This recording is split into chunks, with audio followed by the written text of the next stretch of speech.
in the 1960s. Since then, astronomers have been intrigued by its unique chemical makeup.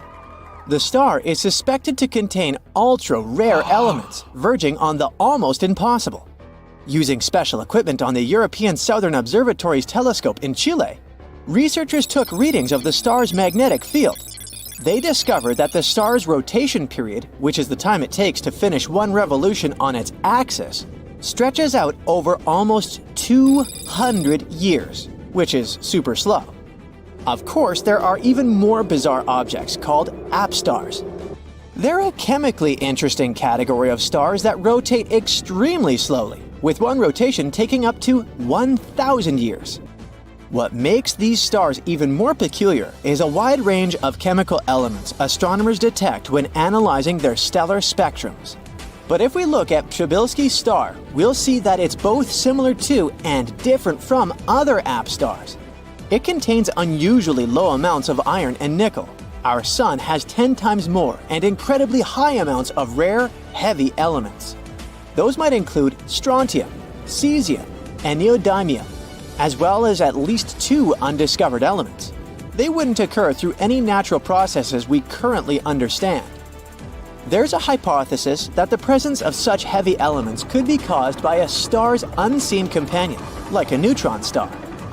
Some people go as far as to say that such an incredible chemical makeup could be a sign of an alien technosignature. Any specialist will tell you that it's the strangest stellar spectrum they've ever observed. Some even claim that there are so many chemical indicator lines you can't immediately understand what you're looking at while observing the star's spectrum. Chabilski's star also contains high levels of radioactive elements that take a few thousand years to decay. And here's where another mystery lies. They should have long vanished from the star. After all, it's almost 1.5 billion years old. Scientists haven't managed to figure out the reason for the presence of these elements yet. Maybe it's the combination of the star's rare qualities. It spins very slowly, it's hot, and it has a strong magnetic field. This could raise to the surface atoms that would normally be mixed inside the star. There's another theory that explains the presence of these radioactive elements. They could be there as if they were themselves decayed forms of ultra-heavy elements that we haven't discovered yet. So far, no one has been able to prove this theory. Even the discovery of Chabilski's star's super slow rotation doesn't bring us closer to the answer. It's obvious that there's a lot to learn about the bizarre star, and who knows which secret it still has up its sleeve. Another not less mysterious star is called Tabby's star. It's a sun-like orb around 1,500 light-years away from Earth, sitting in Cygnus the Swan. Unlike our Sun, this star dims randomly by 5 to 22%, and it lasts for days at a time. The reason could be a giant planet passing in front of the star, but then the eclipses would be more regular and not so random. And if it was a Jupiter-sized planet, it would also need to block around 1% of the star's light, which would make it unique and unlike anything we know. After American astronomer Tabitha Boyajian discovered the star's massive and irregular fluctuations in 2015, further observations followed. They show that the overall magnitude of the star has been gradually dimming over the years. Some theories trying to explain this phenomenon are quite believable. For example, some scientists think that these brightness changes are intrinsic to the star. They could be caused by its magnetism or changes in heat flow in its interior. Other ideas are more daring, including some kinds of activity of an extraterrestrial civilization. One of the most plausible theories, though, is that the dimming is caused by the chunks of an orphaned exomoon. It could have been pulled away from its parent planet by gravitational interactions with Tabby's star. As the moon approached the star, it exploded, sending dust clouds into stellar orbit. These countless chunks of rock and dust are now moving between Tabby's star and Earth in a giant, clumpy cloud. It could indeed explain why we observe such irregular brightness variations. Usually, when astronomers spot a spiral arm structure, it turns out to be a galaxy. But not in this case. SAO 206462, located 460 light-years away from our home planet, is a young star. It's surrounded by a circular disk of gas and clearly defined spiral arms. The bizarre star was spotted during an exoplanet search with the help of the Subaru telescope located in Hawaii. Instead of finding fully fledged planets around a young star, astronomers discovered planets that were still in formation. These baby planets are growing out of the disk of gas and dust surrounding the star. The disk extends out to around 80 astronomical units, which is twice the orbit of Pluto. At least 2 of these planets have stretched the disk into its extremely unusual spiral shape. A different planet is responsible for each arm. In our home galaxy, there's a giant star that is a real stellar wind machine. At the moment, this monster is just waiting to burst and send a wave of radiation and hot gas towards Earth. All because it's a Wolf Rayet, a star which is at that precarious point before it goes supernova. Its core doesn't have any more helium left to burn. Instead, the star is forced to churn through much heavier elements, for example, oxygen. Unfortunately, it disrupts the careful balance between gravity and fusion, leading to the star shedding its layers. When the oxygen eventually runs out, the star will go supernova, but this time the show will be different. The thing is, WR104 is 1/2 of a binary pair, which means that 2 stars are feeding into each other, spinning up their stellar winds. It will continue until they start going incredibly fast. Is the potential explosion going to harm Earth? On the one hand, we're far away enough for even a directed supernova to not hurt our planet. At the same time, there's a threat of an extremely dangerous gamma ray burst. Luckily for us, it takes a very specific and unlikely train of events for a Wolf Rayet to produce a gamma ray burst. Plus, even if it does, the star might be pointed far away enough for the danger to miss us. Anyway, astronomers are still watching the star, just in case. A star sitting in the constellation of Centaurus keeps a secret not many know about. At first glance, it looks like a dim white dwarf, but when astronomers analyzed it, it turns out to be incredibly dense. Take the mass of the Sun and cram it into something that is only 1/3 the diameter of Earth. This space wonder is also rather cool. Its core temperature is a mere 11,900 degrees Fahrenheit. For comparison, the Sun's core temperature is around 27 million degrees Fahrenheit. At such low temperatures, stars begin to vibrate. And then, scientists can use these vibrations to sneak a peek inside a star. And in the case with the star in question, which was later named Lucy, they discovered that its carbon core had crystallized. In other words, it formed a giant diamond 10 billion trillion carats in size. Since the discovery of Lucy, a few other crystallized stars have been spotted. Some of them have diamond hearts the size of our planet. The last bizarre star for today is called Vega, and it's squashed. The star's bulging waistline is caused by an extremely high spin rate.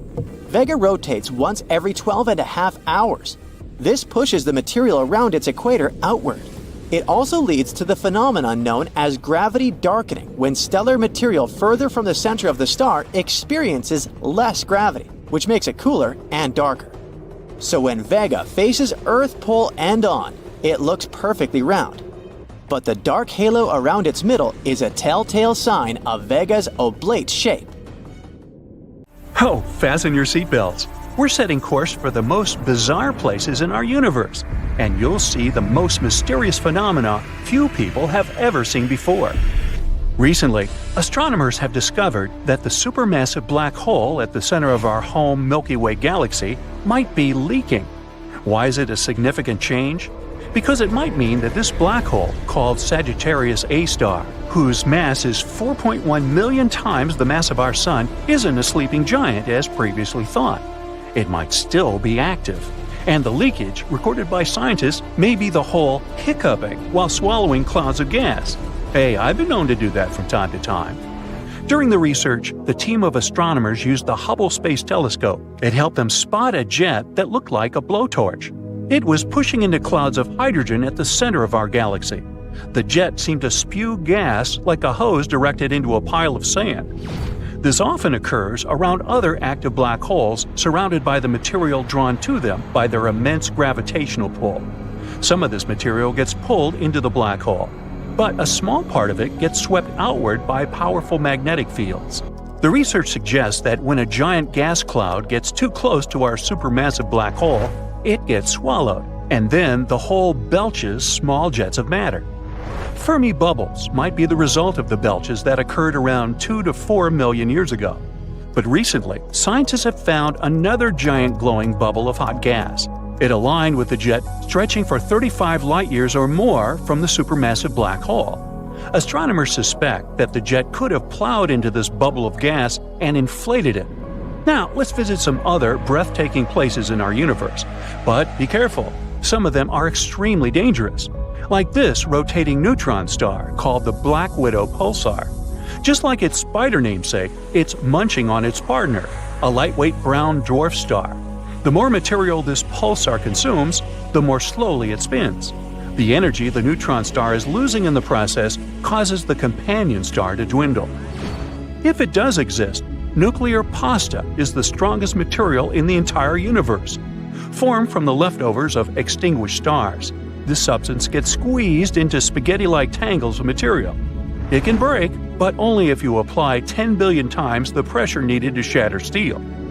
How about visiting a planet where it rains glass?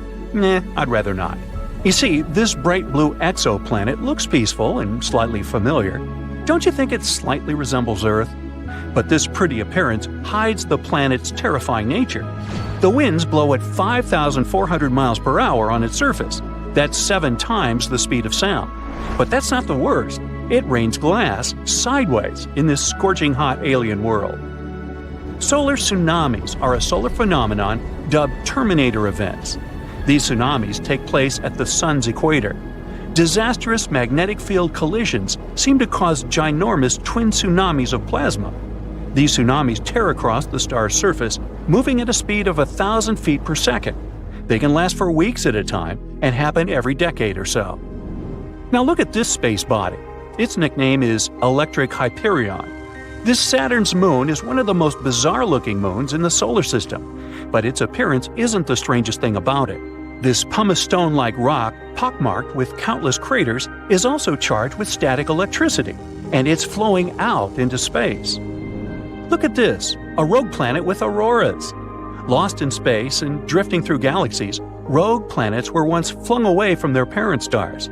But one of them, 200 light-years away from Earth, is different from the rest. It's a planet-sized object with a magnetic field 200 times stronger than that of Jupiter. This field is so powerful that it generates flashing auroras in the planet's atmosphere. Be sure to stay away from black holes. Do I really need to warn you? Yep, they're some of the most perilous objects in the universe. But how about mini black holes? Unlike their massive siblings, hypothetical mini black holes could be really tiny, not bigger than an atom. Even so, just one minuscule thing would have the mass of 1,000 sedans. One theory claims that tons of micro-black holes could have been created right after the Big Bang and the beginning of the universe. Some scientists even go as far as to say that a couple of mini black holes pass through our planet every day. Ooh, I'll bet you like our next stop, a burning ice planet. Faraway Neptune-sized exoplanet Gliese 436b is a paradox. It's made of scorching hot ice. The planet completes one full orbit around the red dwarf Gliese 436 in just 2 days. It means it's traveling remarkably close to its parent star. That might be the reason the planet's temperatures rarely drop below 800 degrees Fahrenheit. But the strangest thing? The planet hosts huge volumes of water ice known as Ice X, which remains solid despite blistering temperatures. Now, if you love jewelry, this next world is for you, a diamond planet. About 4,000 light-years away from Earth, there's a planet that seems to be one enormous diamond. The planet is denser than any other discovered so far and consists mostly of carbon. It's so dense that astronomers think this carbon might be crystalline. This in turn might mean that at least some part of the planet is diamond. Moons orbiting other moons might exist, or they might not. Astronomers haven't agreed on this one yet. Planets orbit stars, and moons orbit planets. But then, why can't there be moons, also known as submoons, moonettes, and moons? It actually sounds like one of those flowery Hawaiian dresses, muumuus. But alas, no. Researchers claim that moons could exist, But the host moon has to be massive enough, the moon small enough, and there must be a wide gulf between these moons and the host planet. Now, I'll take you to the living fossil galaxy. DG-SAT-1 is as big as the Milky Way, but it's nearly invisible because its stars are spread out incredibly thinly. But what makes the galaxy unique is that it's sitting all alone, unlike other galaxies of this kind. Those are usually found in clusters. It can mean that DG-SAT-1 was formed in a different era, probably a mere 1 billion years after the Big Bang. If it's true, this galaxy is a real living fossil. Now, you won't be able to see the next space phenomenon, all because people can't see infrared light.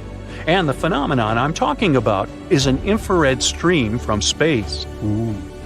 Neutron stars are ultra-dense collapsed cores of giant stars. They usually emit X-rays or radio waves. But in 2018, astronomers discovered a weird stream of infrared light.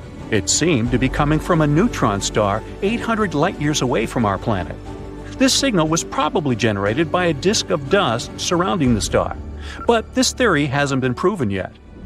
Behind the orbit of Neptune lies the mysterious Kuiper Belt, filled with massive icy objects.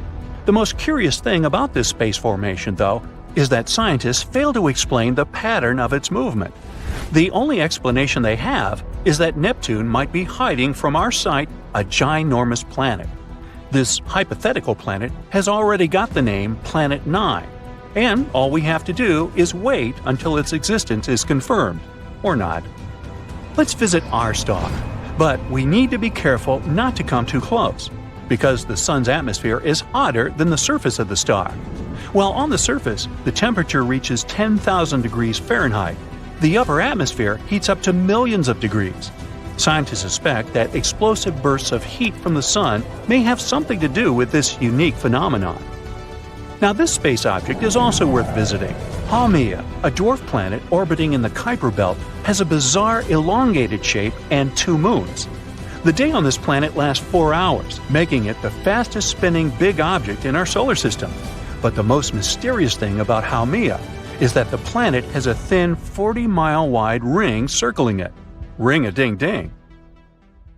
In the heart of the galaxy, there lies a mysterious object, the likes of which no astronomer has ever seen. It streaks across the sky like a shooting star on caffeine. So, what is this mysterious blob? And how is it related to the black hole in the center of our galaxy? Let's find out. This thing is called X7. It's the mysterious blob that's been hanging around our galaxy's supermassive black hole for decades. Some even say it's been lurking around there for, hundreds of years. We know a few things about X7. For example, it weighs around 50 times as much as Earth. It may sound like a lot if you're an Earthling, but in space, that's like a tiny drop in the ocean. X7 is also moving pretty fast, at speeds of up to 700 miles per second. That's faster than you trying to catch the last slice of pizza before your roommate gets to it. But what in the world is this thing? A magic star we've never seen before? An extraterrestrial spaceship? Well, there are some theories connected to the blob's future tragic fate. Unfortunately, X7's days are numbered. Right now, it's on a 170-year-long elliptical orbit around the supermassive black hole at the center of the Milky Way. But it's not going to make it that far. Each year, it's spiraling closer and closer to the black hole. In just a few years, it will become spaghettified. Yes, that's a real scientific term. And finally get sucked in, never to be seen again. There are supermassive black holes in the centers of all galaxies, including our very own Milky Way. These black holes are so massive that they warp space-time, causing nearby stars to orbit around them at incredible speeds. They serve as cosmic vacuum cleaners that suck in anything and everything that comes close enough. The black hole in our galaxy is called the Sagittarius A star. Sounds like the name of a fancy Hollywood celebrity, doesn't it? But this celestial object is far more impressive than any mere mortal.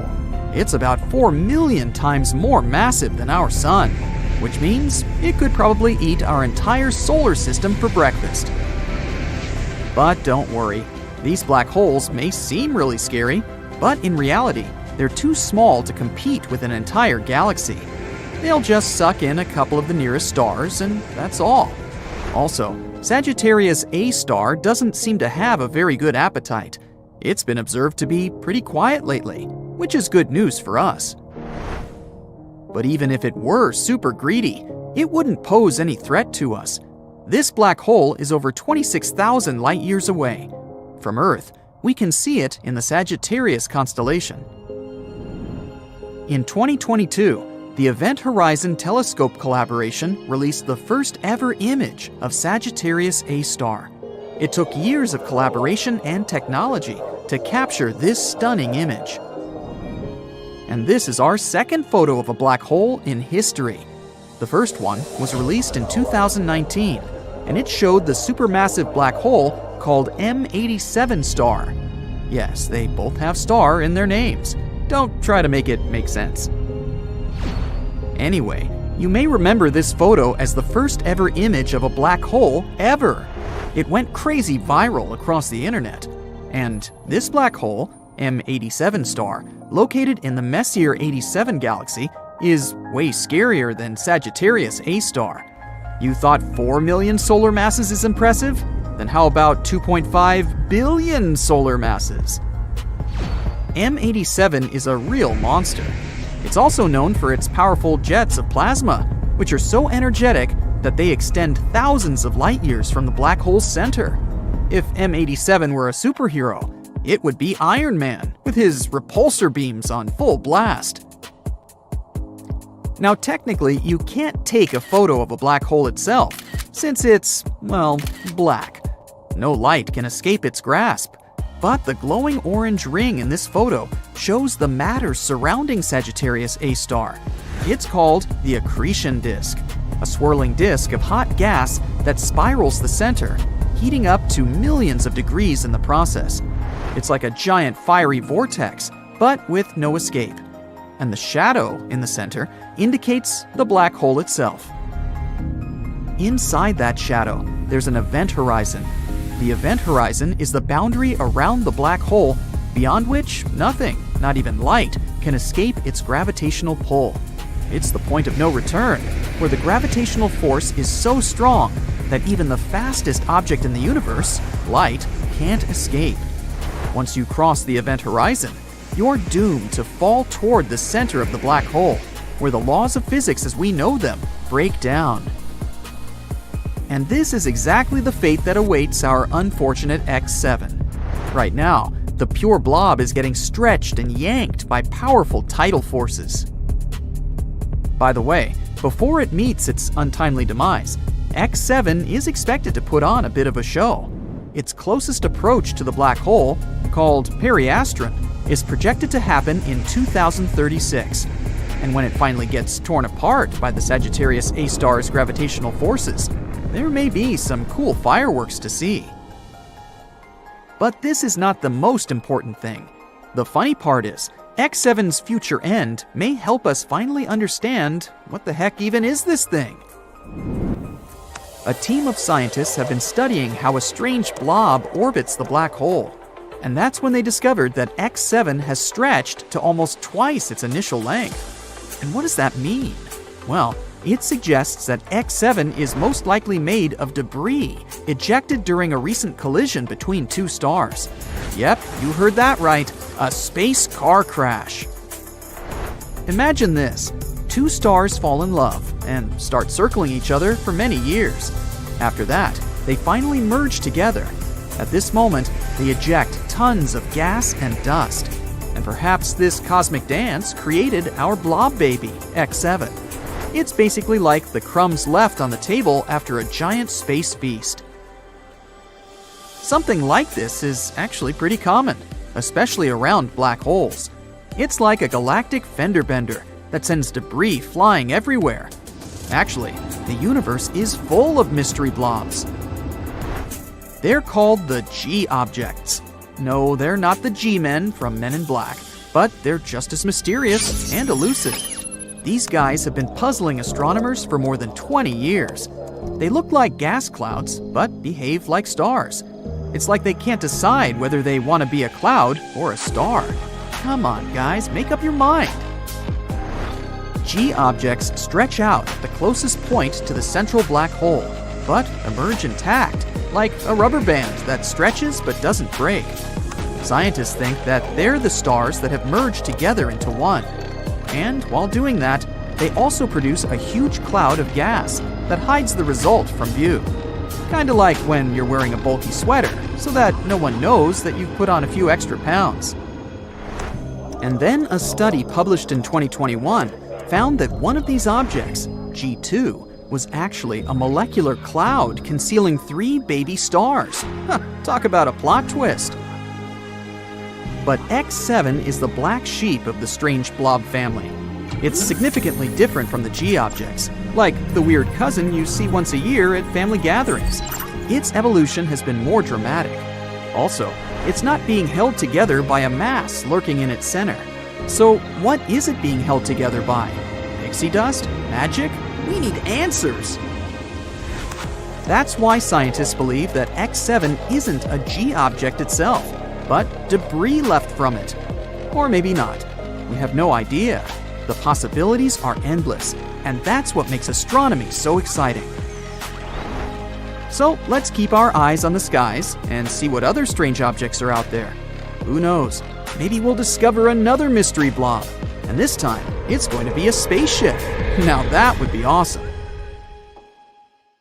G64 is an incredible red supergiant star sitting in the large Magellanic Cloud satellite galaxy. Look, it's over here, in the southern constellation of Dorado. It's one of the largest stars we know about. It's even sometimes described as the largest star detected by astronomers. It's also unbelievably luminous and massive, which makes this star stand apart from its space siblings. No wonder that it is classified as a red supergiant. Those are the largest stars in the universe in terms of volume, even though they might not be the most massive or luminous. The radius of WOH G64 is estimated to be around 1,540 times that of our Sun, and the luminosity of the cosmic giant is over 282,000 times the solar luminosity. The colossal size of this distant supergiant star challenges the boundaries of stellar dimensions. You see, astronomers are sure that stars can't grow indefinitely. Neither can they survive once they gain too much weight, and too much refers to around 150 solar masses. All because the enormous radiation pressure and mass loss from the star are likely to disrupt its gravitational stability. At the same time, more massive stars have been discovered, like the 265 solar mass star R13601. At the same time, such stars most likely form by the merger of 2 or even more stars. But as we already know, mass and physical size are not closely related, especially when we talk about giant stars. That's why such space behemoths as WOH G64 exist. The reach of this giant star extends its influence across the cosmos, and the diameter of this area ranges from more than 7 to almost 12 astronomical units, where an astronomical unit is roughly the distance from Earth to the Sun, 93 million miles. If you place WOH G64 at the center of our solar system, replacing our yellow dwarf star, it would engulf the orbit of Jupiter, and might even extend to Saturn. Astronomers are kinda uncertain about the exact diameter of the star, which adds to the enigma. The temperature of the red supergiant varies from 4,940 to 5,660 degrees F. It makes WOH G64 one of the coolest stars of its type. Plus, it has a curious variability in its brightness. In other words, the star becomes brighter and dimmer over an 800-day period. This is one of the reasons why it's hard to observe this star.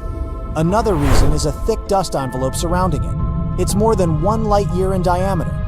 This cosmic cloud contains 3 to 9 times the Sun's mass of expelled material created by the powerful stellar wind. WOH G64 might not be all alone up there. It probably has a dwarf companion. If it turns out to be true, we'll be able to classify the supergiant as a binary star. But so far, this hypothesis hasn't been proven due to the intervening dust clouds, making the study of the star extremely tricky. In any case, being one of the largest and most luminous red supergiants, WOH G64 presents a unique opportunity to study extreme stellar phenomena. Its peculiarities, such as the potential binary nature and that thick cloud of dust enveloping it, can contribute to our understanding of stellar evolution and interactions. Just like the features of another ultragiant star, UI Scuti, it has one of the largest diameters among its star family, around 1,700 that of the Sun. If our star was a cherry, UI Scuti would be a 10-story high sphere. But since this supergiant is roughly 9,500 light-years away from Earth, give or take 1,000 light-years, there's a lot of uncertainty in determining its precise diameter.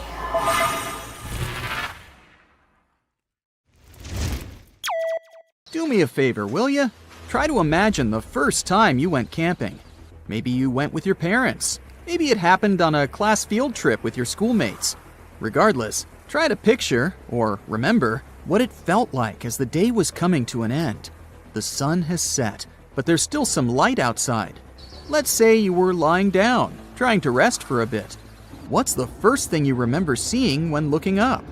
If you're anything like me, it was probably the overwhelming number of stars twinkling right before you. These stars, most of which you can see without any fancy devices, are part of the Milky Way. Believe it or not, our amazing galaxy is almost as old as the universe itself. Age aside, it's also a pretty nice place to be. The Milky Way is like a cosmic nursery where new stars are born. And let me tell you, it's home to some of the most fascinating places, at least from what we can see in pictures. Take the Mystic Mountain, an area in the Carina Nebula. Here, things are always splashing and full of energy. That's because of gas columns collapsing and creating crazy opposing jets that are thrown around like acrobats in a circus. It's like a signature move for stars being born, you know? And if you take a look at this awesome picture, you'll see the elements putting on a colorful show. Blue represents oxygen, green is for hydrogen and nitrogen, and red is the sizzling sulfur. Ready for our next stop on our ride through the Milky Way? Check out these huge, twisted clouds of interstellar dust and gas hanging out in the center of M16, also known as the Eagle Nebula. We've got ourselves the super cool Pillars of Creation, which are like towering columns where brand new stars like to hide and chill. Now, I know this ain't the first time the Hubble telescopes captured this epic sight, but trust me, this is the most mind-blowingly detailed image yet. The pillars are getting showered with crazy hot ultraviolet light from a bunch of young stars hanging just outside the frame. These stellar superstars are actually causing the towers of dust and gas to gradually get worn away by their gusty winds. Brace yourself for the numbers, too. These pillars of creation stretch out for about 4 to 5 light years. Yeah, it sounds big, but in the grand scheme of things, they're kind of like the cute little siblings of the larger Eagle Nebula, which spans a whopping 70 by 55 light years. The nebula was first spotted back in 1745 by an awesome Swiss astronomer, and it's about 7,000 light years away from our humble abode, in the constellation Serpens. Here's the quirky part, though. As productive as it might sound, the Milky Way's star-forming activity is quite rare when compared to other galaxies.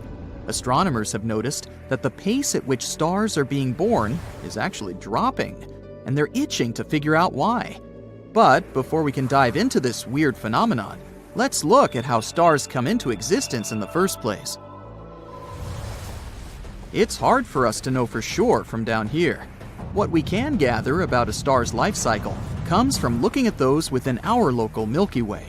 Stars are formed in colder clouds of gas and dust called nebulae. These areas are pretty common throughout most galaxies. These nebulae have low temperatures that are crucial for hydrogen gas to stick together. As the clump gathers more gas, it causes movement, which itself creates energy. When more gas collides with the already formed clump, all that energy transforms into heat. This keeps going until the temperature grows considerably, sparking the birth of a star. The most secure time of a star's life is also known as its main sequence. I'll spare you the chemistry lesson, but during this time, the star produces both heat and radiation. It's because of the radiation that there's pressure around a star, and it's also the reason for most of the light found in a certain galaxy. Now let's talk star sizes. The bigger the star, the faster it consumes its fuel. These massive stars shine the brightest, emitting high-energy UV light. On the other hand, lower mass brighties live longer, despite not being as shiny as their larger siblings. There's a variety of star sizes in most galaxies we're able to see from down here. Some stars are 0.1% the size of the Sun, while others have 10 times its mass. Once a star finishes up its fuel, it welcomes its grand finale and transforms into a faded star. Stars about the same size as the Sun or smaller can no longer produce radiation at this stage. Gravity takes over, causing their matter to settle into a white dwarf. For bigger stars, the timeline changes a bit. They too collapse, but there's a lot more stuff burning, and it's also hotter in there. This collapse creates a stronger core. When all of the star's insides are done for, the outer layers collapse in a jiffy. It bounces off the core at nearly the speed of light.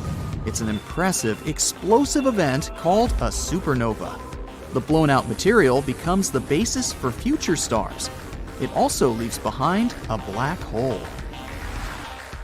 Now that we know a bit about a star's life, let's try to look at each generation, if you'd like. Stars don't just pop up constantly at the same rate. Currently, the universe is manufacturing only about 1/9 the number of stars compared to its star-forming glory days, which happened roughly 10 billion years ago. One study gave us a peek on the history of star forming.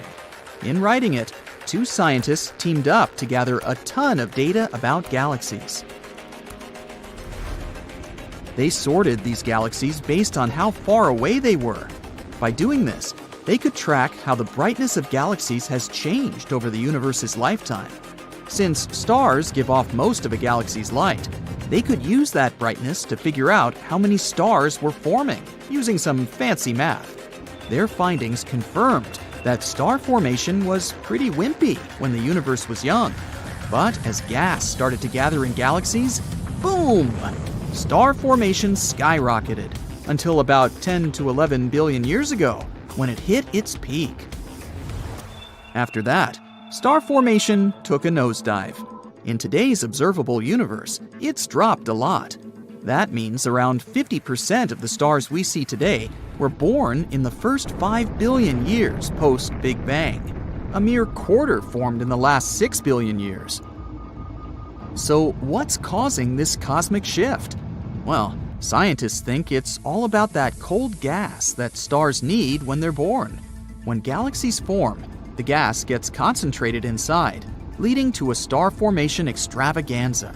But then, the gas is used up quickly as stars doze off. When supernovae come into play, they blast away that much-needed gas for future star making. Not to mention, it also changes the chemistry of that gas. This crucial piece of information could be a starting point for the star-making decline we see today. Scientists are still not sure why this gas becomes useless. Galaxies are also pretty complex to begin with. There are all sorts of forces involved in maintaining their balance. For instance, when a supernova goes boom, the shock waves can sometimes cause turbulence and clumping of the gas, sparking the birth of new stars. But if the supernova is too wild, it can blast that same gas right out of the galaxy. With no gas left in the area, there's little to no chance a new star could form. Now, what does the future hold? Some scientists can't help but wonder what might happen if no new stars pop up. The universe might be simply filled with black holes and fading stars. Solar systems would become inhospitable as their stars lose power, and those ravenous black holes might munch on whatever material is left. As gloomy as it seems, you do have to admit it's a mind-boggling concept. Luckily, we don't have to worry about it happening anytime soon. The universe is a whopping 13.7 billion years old, but the dark era isn't expected to kick in until somewhere way further in the future. But hey, this is just one possible outcome of the decline in star formation. Who knows what other wacky possibilities the universe holds? As scientists continue to explore the vast expanse of the universe, they've made some incredible discoveries that have left them with more questions than answers. From a scorching super-Earth to a football-shaped world, the exoplanet discoveries of 2022 are truly out of this world. So hold on tight, the future of exoplanet discoveries is looking brighter than ever. Number 1. New type of exoplanets. Red dwarfs make up over 70% of all stars in space. So, in September of 2022, scientists decided to take a closer look at the small worlds orbiting them. What they found was amazing. New type of exoplanets that were made of half rock and half water, either in liquid or ice form. The researchers suggested that these planets likely arose from icy material and were born far away from their stars, past the ice line, where surface temperatures are freezing. But they later migrated closer in, to where the astronomers detected them. This discovery could have huge implications in the search for life in the cosmos. Though these planets are loaded with water, they might not be covered in oceans. Who knows? Maybe one of them will be the next Earth 2.0. Number 2. Jupiter-sized world. Imagine a planet so massive and mysterious, it's like a hidden Jupiter in our galaxy. Well, we just discovered one of those orbiting a star just 379 light-years away. Just. We've named it the TOI 2180b, and it's got everyone talking. Why? Well, for starters, this planet takes a whopping 261 days to orbit its star, which is much longer than most distant gas giants we've come across so far. But that's not all. The temperature on this world is surprisingly mild, averaging at a balmy 170 degrees Fahrenheit. For comparison, the temperature on Jupiter and Saturn is around minus 280 degrees.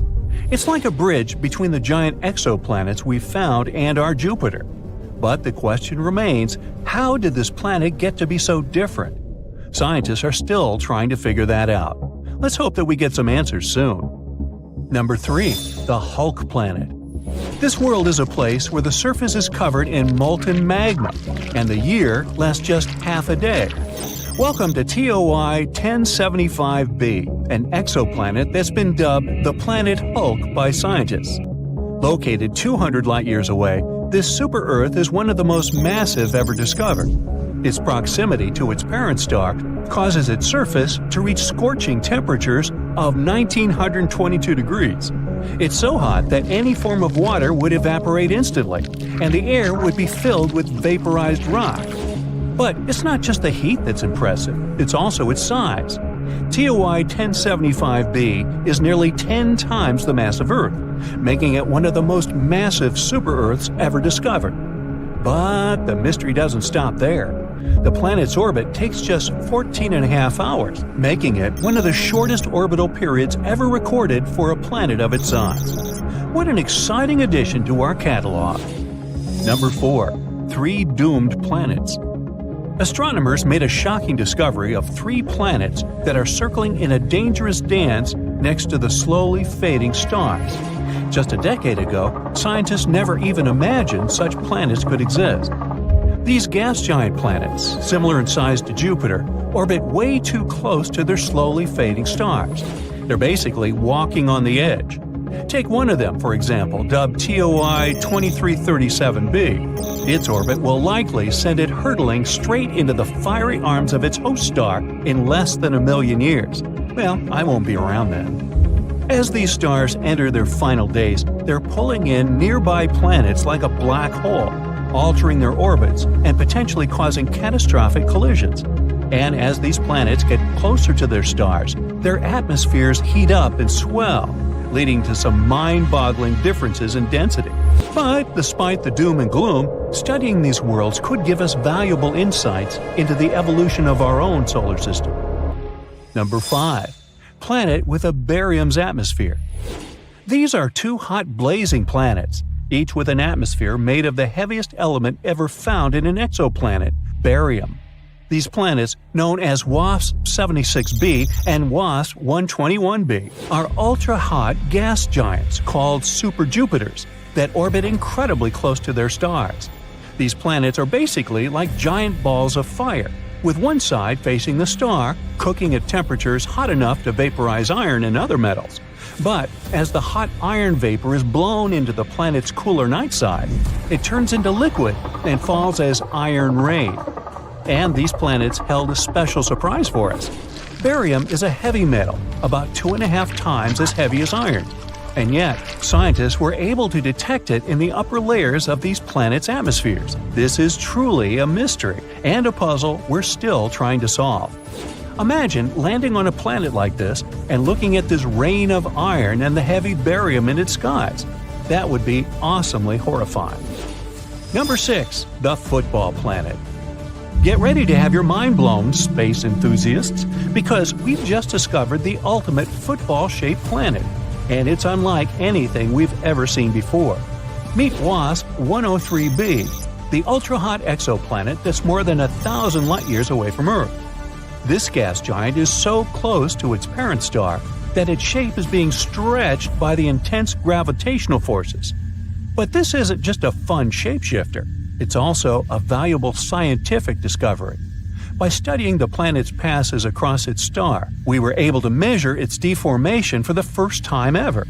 It's like taking a snapshot of a planet in motion, and it's giving us insights into the extreme conditions that these planets can endure. This is truly a great discovery. Number 7. A zodiacal light. Are you ready for a cosmic ghost story? Scientists and high school students in China have uncovered a spooky phenomenon on 3 distant exoplanets. It's called zodiacal light, a glow that's similar to the one seen here on Earth during sunset. But this isn't just some eerie light show. It could hold clues about the makeup of these potentially habitable worlds. Imagine watching the sunset from a dark spot on Earth, and instead of darkness, a triangle of light appears. That's zodiacal light. It's caused by sunlight reflecting off dust particles that fill the solar system, the remains of asteroids and comets. A team of researchers analyzed 47 potential habitable exoplanets named Kepler 69c, Kepler 1229b, and Kepler 395c, all super-Earths, had signs of this light. This discovery is more than just a spooky phenomenon. It could reveal information about the presence of asteroids and comets in these exoplanet systems, which could be difficult to detect otherwise. So that's pretty neat. Number 8. A planet with silicate clouds. Introducing VHS 1259b, not a home video recording system, but a strange and exotic world shrouded in mystery and wonder. A place where the clouds are made of sand and the sky is forever red. This isn't the stuff of science fiction, but a real-life discovery made by the brilliant minds at NASA. This is a brown dwarf exoplanet that's making waves in the astronomical community. It's way too massive for a planet, nearly 20 times the size of Jupiter, but it's not quite a star. It's something in between, a cosmic enigma that defies definition. But what's really crazy about VHS 1256b is its atmosphere. Scientists have discovered that this strange world is cloaked in thick clouds of silicate grains, similar to sand. It's the first time this kind of cloud has ever been detected on an exoplanet, and it's a discovery that's sure to change the way we think about the universe and the possibilities of life beyond our world. And there you have it, folks. The year 2022 was filled with incredible discoveries and groundbreaking findings in the world of exoplanets. But this is just the beginning, as scientists and researchers continue to explore the vast expanse of space. We can only imagine what other wonders await us. So, let's keep looking. Who knows what secrets the stars hold for us next? Buckle up, fellow space enthusiasts, because we're about to uncover the celestial secrets that have been unveiled this year. From giant stars to organic molecules, this year is going great for astronomers. So let's catch up on all the excitement you might have missed in 2023. First of all, we've discovered some real astral monsters. Imagine looking up at the night sky and seeing stars that are not just big, but absolutely enormous. Scientists have been using a special telescope called the James Webb Space Telescope to explore the early days of the universe. And during their adventure, scientists stumbled upon ancient stars that are 10,000 times bigger than our sun. Yes, you heard it right, 10,000 times. These giants of the stellar world were some of the very first stars ever to form in the universe, billions of years ago. Imagine a globular cluster as a massive cosmic crew, where each group consists of a whopping 100,000 to 1 million members. These clusters are like giant family gatherings, with all the stars being born around the same time. But what makes these newly discovered monsters so special? Well, their cores, or their central parts, are way hotter than what we see in stars today. Scientists think that this intense heat might be due to a lot of hydrogen burning at really high temperatures. It's like they're having a galactic barbecue party. Something fascinating happens in these globular clusters. The smaller stars crash into the supermassive ones and gain extra energy, like a power-up. But here's the twist. Most of these clusters are now getting old, and the supermassive stars disappeared a long time ago.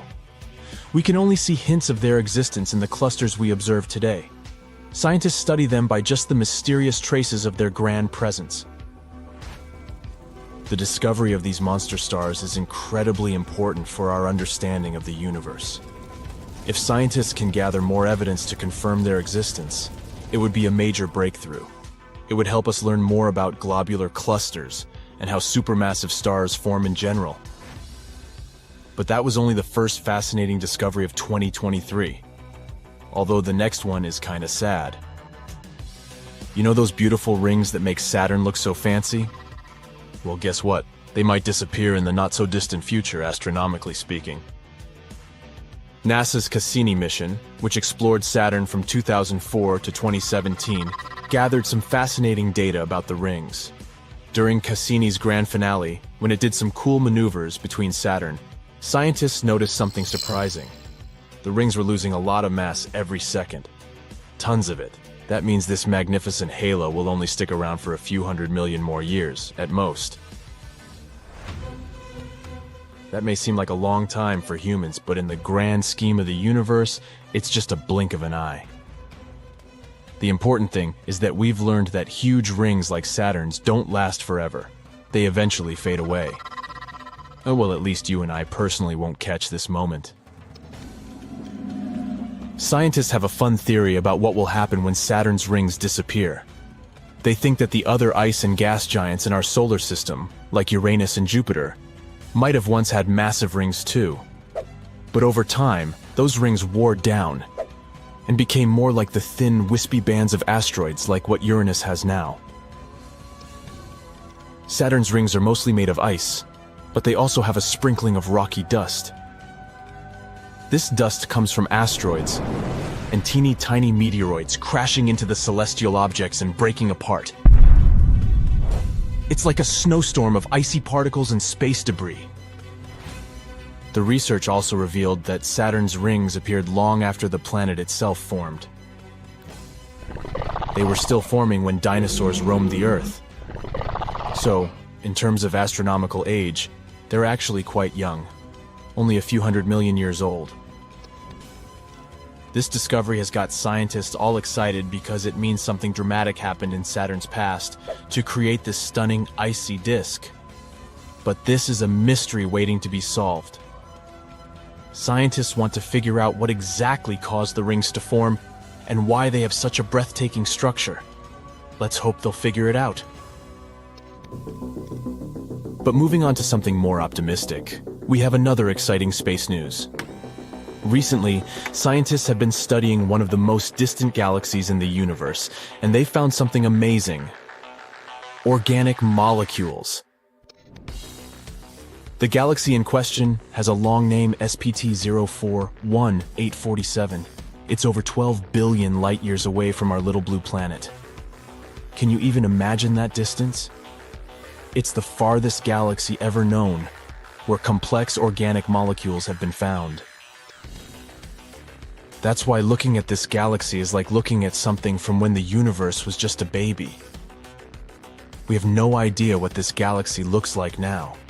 The light that has reached us is what it looked like when the universe was only 1.5 billion years old. Imagine being able to see things from so far in the past.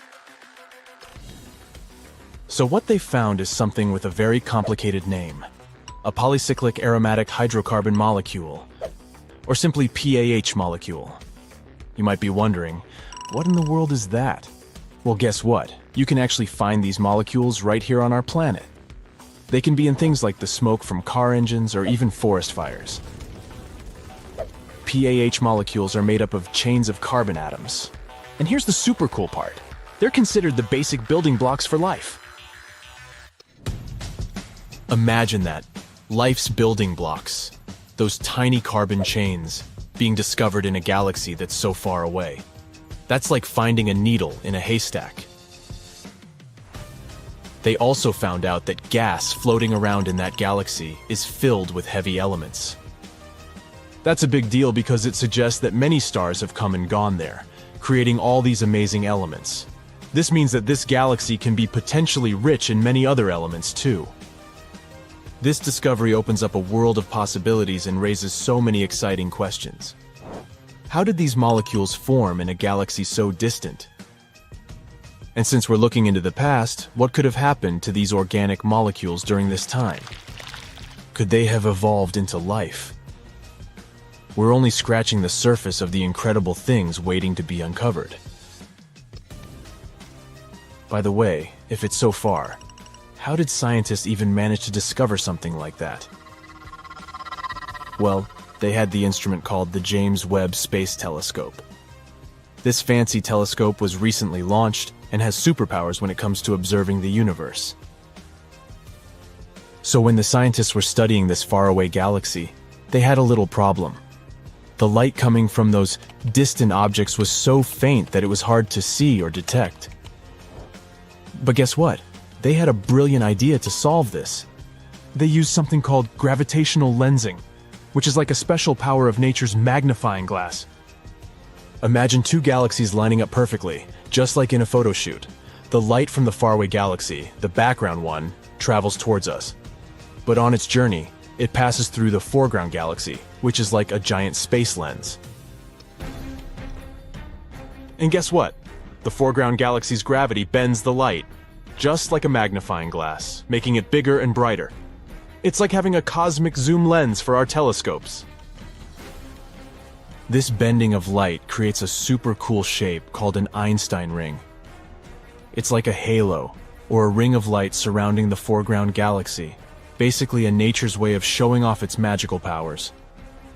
With gravitational lensing and these beautiful Einstein rings, scientists can see distant objects more clearly and learn amazing things about the universe. And thanks to all that, they managed to uncover the hidden chemical interactions from the early galaxies. Isn't that incredible? The scientists are beyond excited about this discovery. They never expected to find such complex organic molecules in a galaxy that's incredibly distant. Who knows? Maybe this is just the beginning of a thrilling cosmic journey. So, keep your eyes on the stars, fellow space explorers. The universe is full of surprises, and who knows what other mind-blowing discoveries await us out there. Let's hope we'll learn even more in the future. We've been focusing on trying to find life on Mars so much, while there is this gem waiting to be explored. This planet is the 6th farthest from the Sun, and the 2nd largest in the solar system. You'll find it right behind Jupiter. I'm talking about Saturn, or as they sometimes call it, the jewel of the solar system. It's so different from our planet. First of all, you wouldn't be able to stand there. While Earth consists of rock and other tough stuff, this planet is like a giant ball, mostly made of gases. If you found a swimming pool huge enough to fit Saturn, you could see the planet floating in the water. No wonder, Saturn is the least dense planet in the solar system. It also contains a lot of helium. You know, the gas you put in balloons to make them hover in the air. Saturn is a very windy planet. Winds there are more than 4 times stronger than the ones we have on Earth. A day over there lasts 10 hours and 14 minutes because Saturn spins on its axis pretty fast. But the planet takes its time while going around the Sun. A year there equals 29 Earth years. Saturn's radius is more than 36,000 miles. It means the gas giant is 9 times wider than our planet. If Earth was the size of a nickel, Saturn would be as big as a volleyball. Even though some of our planets in our solar system also have rings, Saturn's are the most spectacular ones. You can even see its rings from Earth. And no, you don't have to be a scientist with insanely expensive equipment. All you need is a small telescope. Saturn's rings are not firm. They are made of pieces of dust, rock, and ice. Some of them are as small as grains of sand, and some as big as a house or even a mountain. These are actually bits of asteroids, comets, and shattered moons that fell apart before reaching Saturn. They could be torn into pieces by the planet's powerful gravitational pull. Saturn has over 50 moons, and recently, scientists have discovered some unusual hydrothermal activity on one of them. Enceladus is Saturn's 6th biggest moon. It has 4 tiger stripes close to one of its poles. Researchers have found that there is an ocean underneath these stripes. Water and ice erupt from that area, so now we can't but wonder, maybe there's life out there. In the oceans on Earth, some forms of life gather around similar hydrothermal vents. They feed on the chemicals there, same as plants on the surface do with sunlight. And not only that, some of the oldest microbial life on our planet feed on the same energy as the one produced beneath the ocean's surface on Enceladus. It could potentially mean there's life developing there right now. Of course, it takes millions and millions of years for even the simplest organisms to appear. But hopefully, scientists will need less time to find more complex forms of life. There are millions of exoplanets out there in space, and scientists have been searching for those that could be potentially habitable. Exoplanets are planets orbiting a star outside of our solar system. Dwarf stars are similar, less luminous than the Sun. They sometimes live for more than 10 billion years. That's enough time for a living organism to develop and evolve into a more complex form. Life might appear on the planets orbiting such dwarf stars, or, like with Saturn, on one of their moons. And here it is, Gliese 876b, that orbits the red dwarf star Gliese 876. This planet is mostly a mystery, but scientists assume this is a gas giant that has no solid surface. They believe its atmosphere doesn't have clouds, but there might be water in its liquid form on the planet's surface.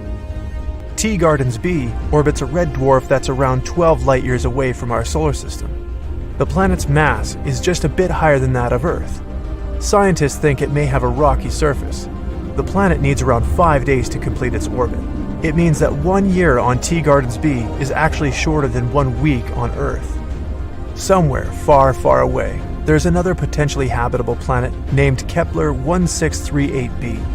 Okay, to be more precise, it's 3,000 light-years away from Earth in the constellation Cygnus.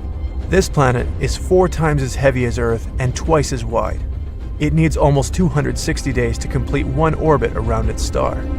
The gravity on this planet is stronger than that on Earth. It wouldn't be an easy feat to jump on its surface. 1 more Kepler coming along. This time, it's Kepler 62e, a planet that's more than 1.5 times the size of Earth. Scientists believe this one has a warm, humid, and hospitable atmosphere with cloudy skies. There are 1,200 light-years between Earth and this planet. Kepler 62e needs 122 days to orbit its red dwarf star. Its neighbor, Kepler 62f, is another potentially habitable zone. It's a world around 40% bigger than Earth. Scientists think this planet might be covered in water. The oceans on our planet are full of interesting creatures and organisms of all sizes. So the chances are this planet also hides some intriguing living beings, or at least it has the potential to develop life. When we say habitable, it doesn't mean life definitely exists there. It just means there are conditions for some forms of life to develop. LHS 1140b is a planet located in one of the potentially habitable zones. Unlike its gas companions, it's solid and quite rocky. The planet's radius is 60% larger than that of Earth, and its mass is 7 times bigger. It's one of the densest planets found out there.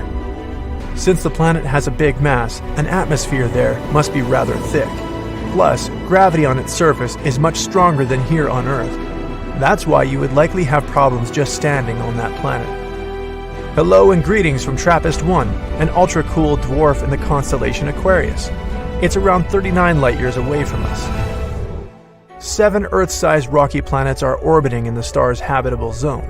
All of them can potentially have some water on their surfaces. The temperature on these planets is more or less similar to that on Earth. On the Moon, gravity is only 16% of what we have on our home planet. That's why the astronauts could hardly control their movements when they visited our natural satellite. But when it comes to the gravity on TRAPPIST-1 planets, you would probably feel good and comfortable there. And Kepler, once again. This time it's Kepler 452b. It's a rocky planet 60% larger than Earth. Its parent star is similar to our Sun. This planet has actually spent around 6 billion years in the habitable zone, while Earth has been there for a mere 4.5 billion years. This planet needs 385 days to orbit Kepler 452. This star is around 20% brighter than our Sun, but has the same temperature. The whole system is very far from our little oasis. It would take you 28 million years to get there. And now, how about KOI 7711.01? It's another intriguing world 1,700 light-years away from us. This planet is only 30% bigger than Earth. It gets almost the same amount of heat as we receive from our Sun. Sometime in the future, people might start colonizing the galaxy. They would be looking for new planets to live on. Then we'd certainly have to make really long trips, and maybe one day we'd reach Proxima Centauri. It's a nearby star that has a couple of planets we could potentially inhabit, like Proxima Centauri b. It's around 4 light-years away from Earth, and it doesn't sound that far at first, but it actually is. It would take about 6,300 years to travel there, if we use the technologies that are available these days. It would need many, many generations to make a trip like that, and it would take even longer to finally inhabit that new world. People would be born and raised on spaceships. They would live their lives there without ever seeing either Earth or the planet they're heading to. Instead of trees, mountains, and rivers, there would be only the dark nothingness of faraway galaxies spreading in front of them. They would never be able to wander unknown streets, breathe in the fresh air, feel the wind. The only place for them to travel to would be another part of the ship. Certainly, such a journey wouldn't be simple, but it would pay off if people managed to build some more beautiful worlds, like the one we have here on Earth. Is that even possible? Time will tell. We've discovered Kepler 22b, a small exoplanet in the Cygnus constellation. Seems like nothing important, right? But it's actually a big deal. This is the first planet located in the habitable zone that was found by the Kepler telescope. In other words, there may be water on this planet, and if there's water, there may be life. Kepler 22b can become our new potential home.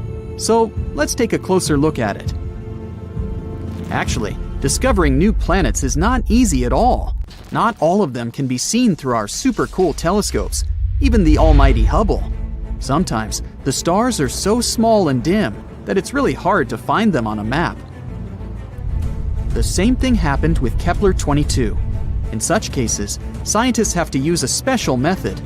First, they take a bunch of photos of the star in different periods of time. Then, they look at them and think, are there any dark dots on this star somewhere? And if they find one, that might be a planet. These photos actually help us to discover some very important stuff. Like, first of all, this planet exists. Secondly, here is its size, radius, and proximity to the star. And finally, will we be able to live there? Now we know that Kepler 22b is very similar to our planet and could potentially become a second Earth. It's also very close to us, only 635 light-years away. Yeah, it's about 3 quadrillion miles, but this is one of the closest options. Kepler 22, the star of Kepler 22b, is a yellow dwarf. It's very, very similar to our Sun. The same size, the same radius, even the age is almost the same, 4 billion years. The difference is only in luminosity. It's about 20% dimmer than the Sun. So, no matter how much you strain your eyes, you won't see this star in the night sky. The planet Kepler 22b is about 2.4 times larger than our Earth, and that's pretty good. More radius means more potential water and space to live. Although going from one city to another would take a while. It's scary to even imagine a 3-day-long plane flight. We don't know the exact mass of this planet, but scientists think it's bigger than Earth's. Actually, the mass of Kepler-22b can be up to 36 times greater than that of our planet. What does it mean? Vigorous gravity. If the planet is 36 times heavier than Earth, then gravity there will be about 6 times stronger. Can you barely lift 20 pounds of potatoes? Try 120. Not to mention that you yourself can become much heavier on that planet. You'll have to get incredibly pumped up just to walk there. You have to literally turn yourself into a bodybuilder just to get to work. The worst thing is that with such gravity, it'd be incredibly difficult for plants to survive there. They'd need at least a little freedom to rise up from the ground. And animals. Our dogs and cats would have to turn into little balls of muscle to survive there. But if this planet has its own animals or other inhabitants, we can roughly imagine what they may look like. They probably have a lot of legs to make moving easier. They aren't really tall, but they're very massive and extremely strong. Muscular giant spiders? Could be worse, I guess. The good news is that this is all unconfirmed information. If we're very lucky, and gravity there turns out to be just a bit stronger than Earth's, then, of course, it'll be much easier to live there. The next thing we know about Kepler-22b is that it's about 15% closer to its star than we are to the Sun. If Kepler-22b existed in our solar system, it would be located somewhere between Earth and Venus. Does that mean we're all going to burn? No, silly. As I mentioned before, the star Kepler-22 is pretty cold, just some 10,000 degrees Fahrenheit. And that's why we can assume that the temperatures on Kepler-22b will be about the same as we have on Earth.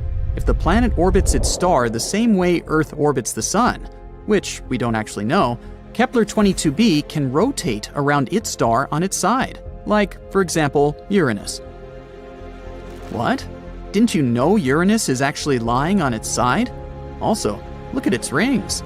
Yes, Uranus also has rings, like Saturn, but they're vertical. The universe is truly a mysterious place. So, if Kepler-22b is really something like that, then the weather on the planet will be, to put it mildly, not very good. Incredibly cold winters will be regularly followed by hot summers. And, just like with tidally locked planets, we'd be able to live more or less comfortably only on the narrow piece of land between these two crazy sides. Let's hope that this is not the case and the planet rotates normally. But it's not all that bad. Studies show that there may be an ocean on Kepler-22b.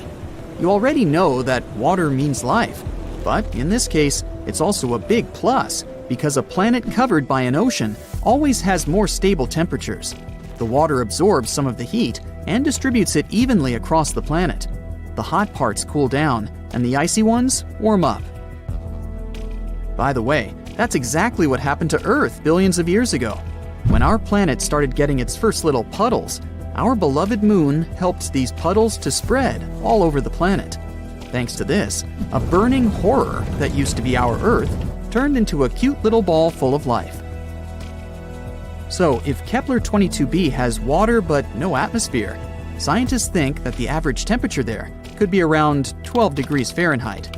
But if there's also an Earth-like atmosphere, then the temperature can reach 72 degrees Fahrenheit. That would be nice.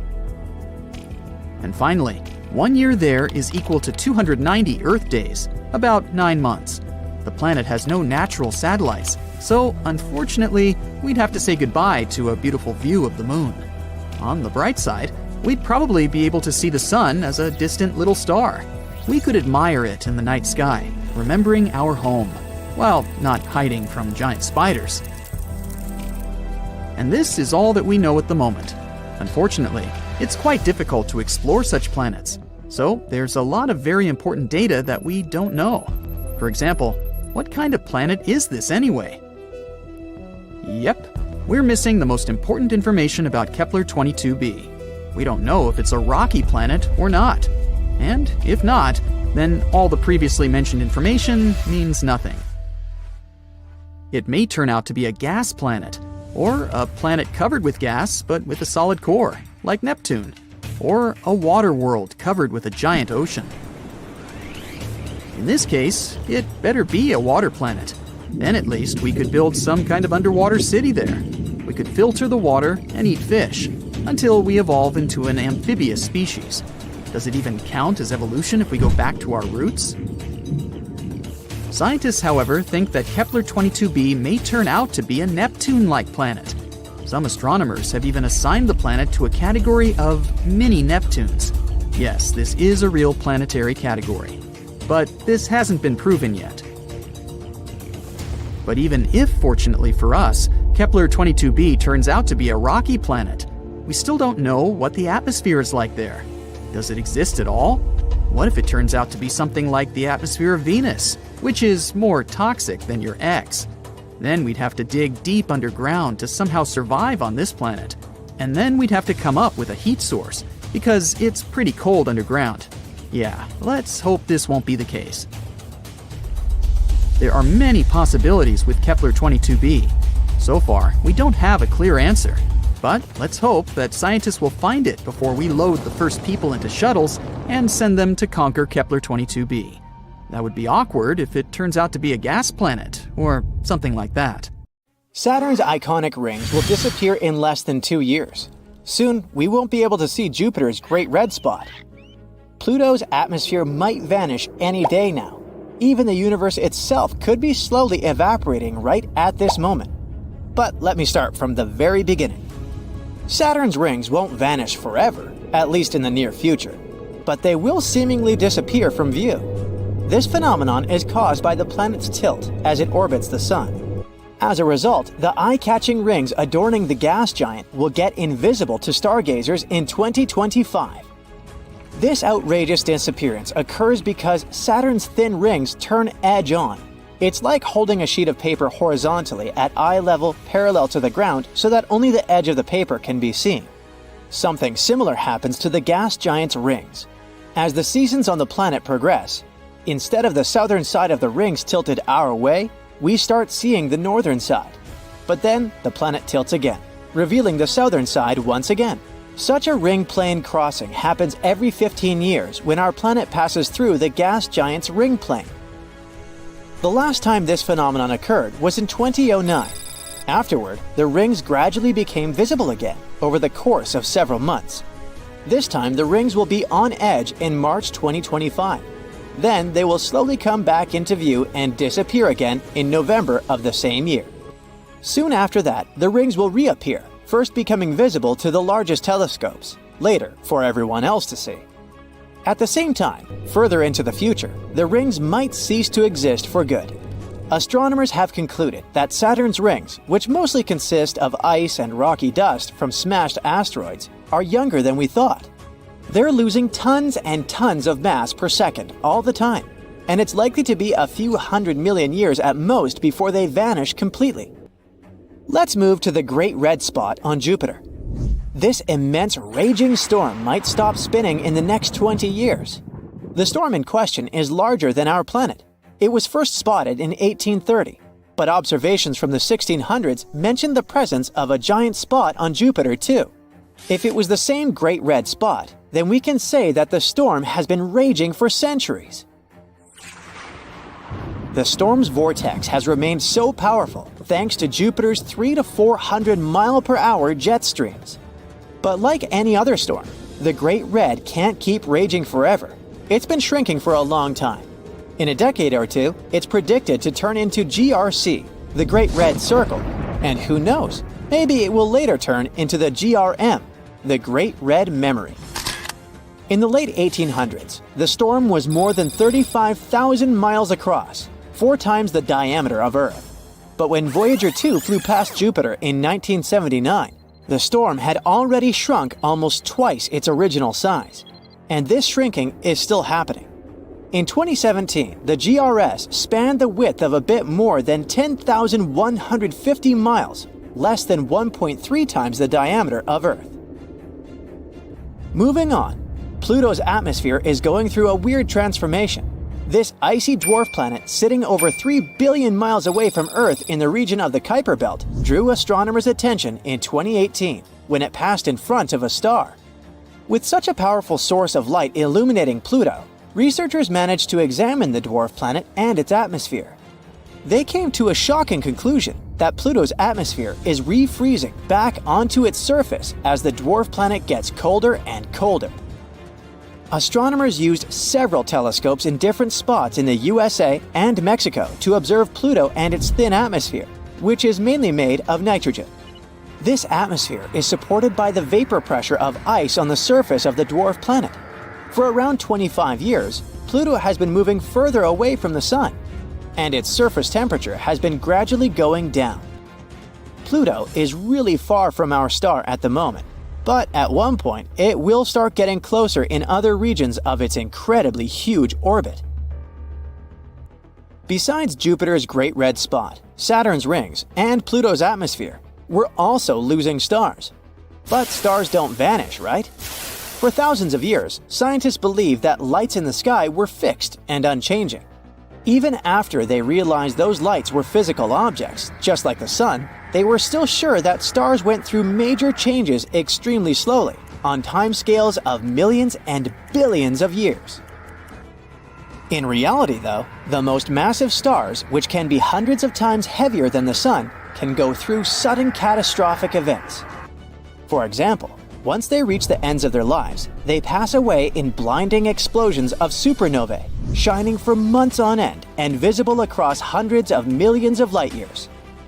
But there are stars that seem to just wink out of visibility. It should be impossible. And over the past years, a group of researchers tried to figure out whether there's actually a chance of such a phenomenon happening. They started to compare data collected over decades of observations. The project is called VASCO, the Vanishing and Appearing Sources During a Century of Observations. The scientists are interested in all kinds of disappearing objects, but they're hoping to find a star that was steady and present for a long time, and then just vanished without a trace. Even if you point a super powerful telescope there, you'll still see nothing. Our current understanding of space and its laws suggest that stars change very slowly over long periods of time. Dramatic disappearances are supposed to leave noticeable traces behind. Of course, it doesn't mean that all stars should shine steadily. The sky is filled with stars that change in brightness and pulsate. But VASCO is about something very different. They want to find something that goes from a completely steady star to vanishing entirely. Such a phenomenon hasn't been documented yet, and such a discovery might lead to new physics. And now, let's move on to the most disturbing part, the one about the evaporating universe. According to a famous theory proposed by Stephen Hawking, black holes, the densest objects in the universe, evaporate over time. They lose mass in the form of bizarre radiation. But a new study claims that Hawking radiation, or something very similar to it, might not be limited to black holes. It's likely to be everywhere, and it could mean that the universe is slowly but surely evaporating right in front of our eyes. Now, Hawking radiation is something no one has ever observed, but theories and experiments suggest that it can actually exist. Let's see how it works. There's a misconception that black holes are cosmic hoovers, slurping up everything that comes too close with the help of their immense gravitational pull. In reality, though, black holes don't have more gravity than any other body of a similar mass. What they're famous for is their density, incredible amounts of mass packed into a tiny, tiny space.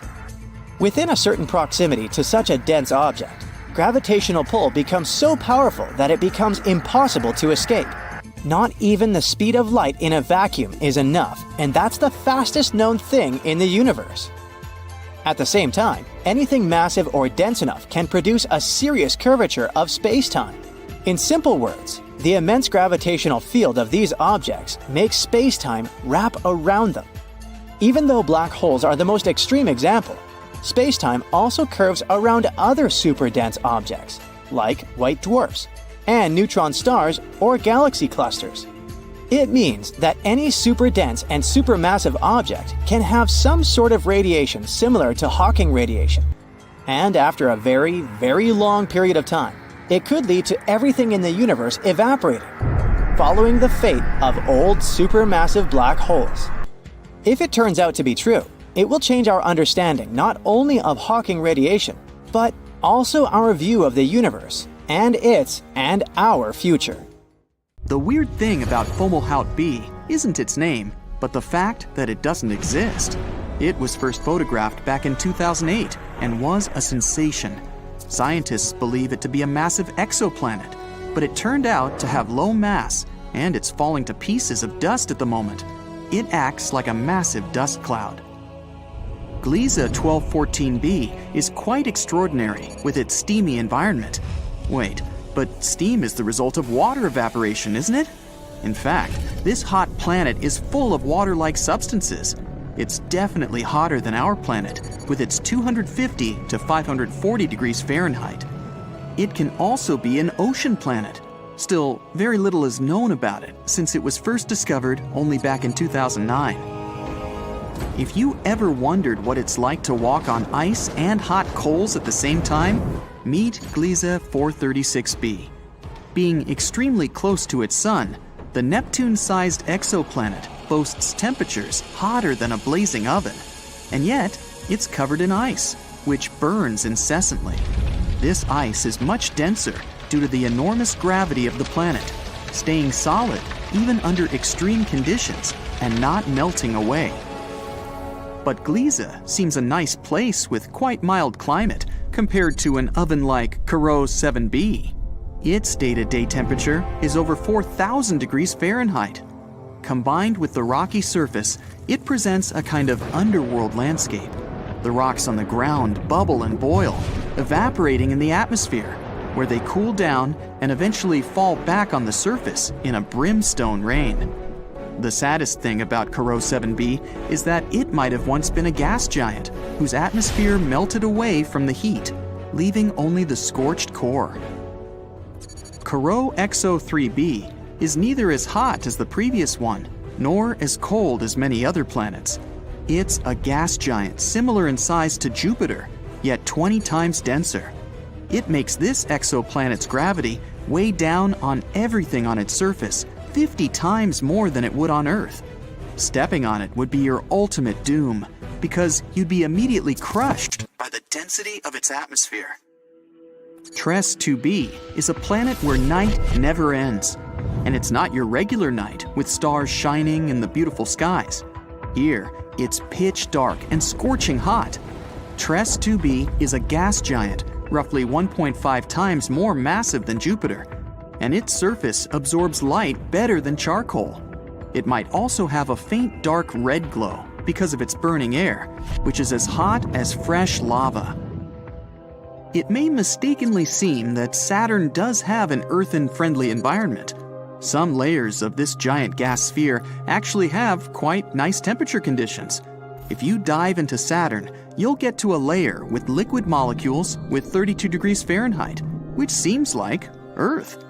Anyway, it's only one minor layer, and the rest of the planet is freezing cold. So you'll never be able to land on Saturn and be the same human being like you are on Earth. But you can become a sort of snowball there, or an ice crystal. As for Jupiter, you might have already guessed that there's no solid land. This planet is made of hydrogen and helium, so it's another gas sphere you can't walk on. It's a bit different from Saturn though. You wouldn't dive in Jupiter, you'd rather float on it. This planet is like a giant cloud, and if you ever landed on it, it would be like walking through a super thick fog. The temperatures fluctuate a lot here. It's freezing on the surface. Unlike Saturn, the deeper you dive, the more scorching this gas sphere gets. Oxygen is usually viewed as an element that might bring life to a planet, but this is definitely not the case for Osiris. Scientists were shocked to find oxygen on this planet, or rather around it, because it's 8 times closer to its star than Mercury is to the Sun. This extreme distance makes Osiris a living melting pot where anything that could burn will. It's also responsible for a very short orbit of the planet around its star. A year on Osiris is just 3.5 days on Earth. To boot, the atmosphere of the planet is constantly blown and melted away by the heat from its sun. WASP 76b is another weirdly dangerous planet where it rains. No, not wasps. It's so hot out there, over 4,300 degrees Fahrenheit, that it vaporizes iron. So, it rains iron. It's another gas giant, just like Jupiter. Its extreme proximity to the sun divides the planet in two. One half has a never-ending day, while the other has eternal night. Meet WASP 12b, one of the weirdest and saddest planets out there. The enormous gravity of its star, combined with the planet consisting mostly of gas, result in the star slowly devouring its protege. WASP 12b has already taken the form of an egg, stretched towards its merciless sun and unable to do anything with its condition.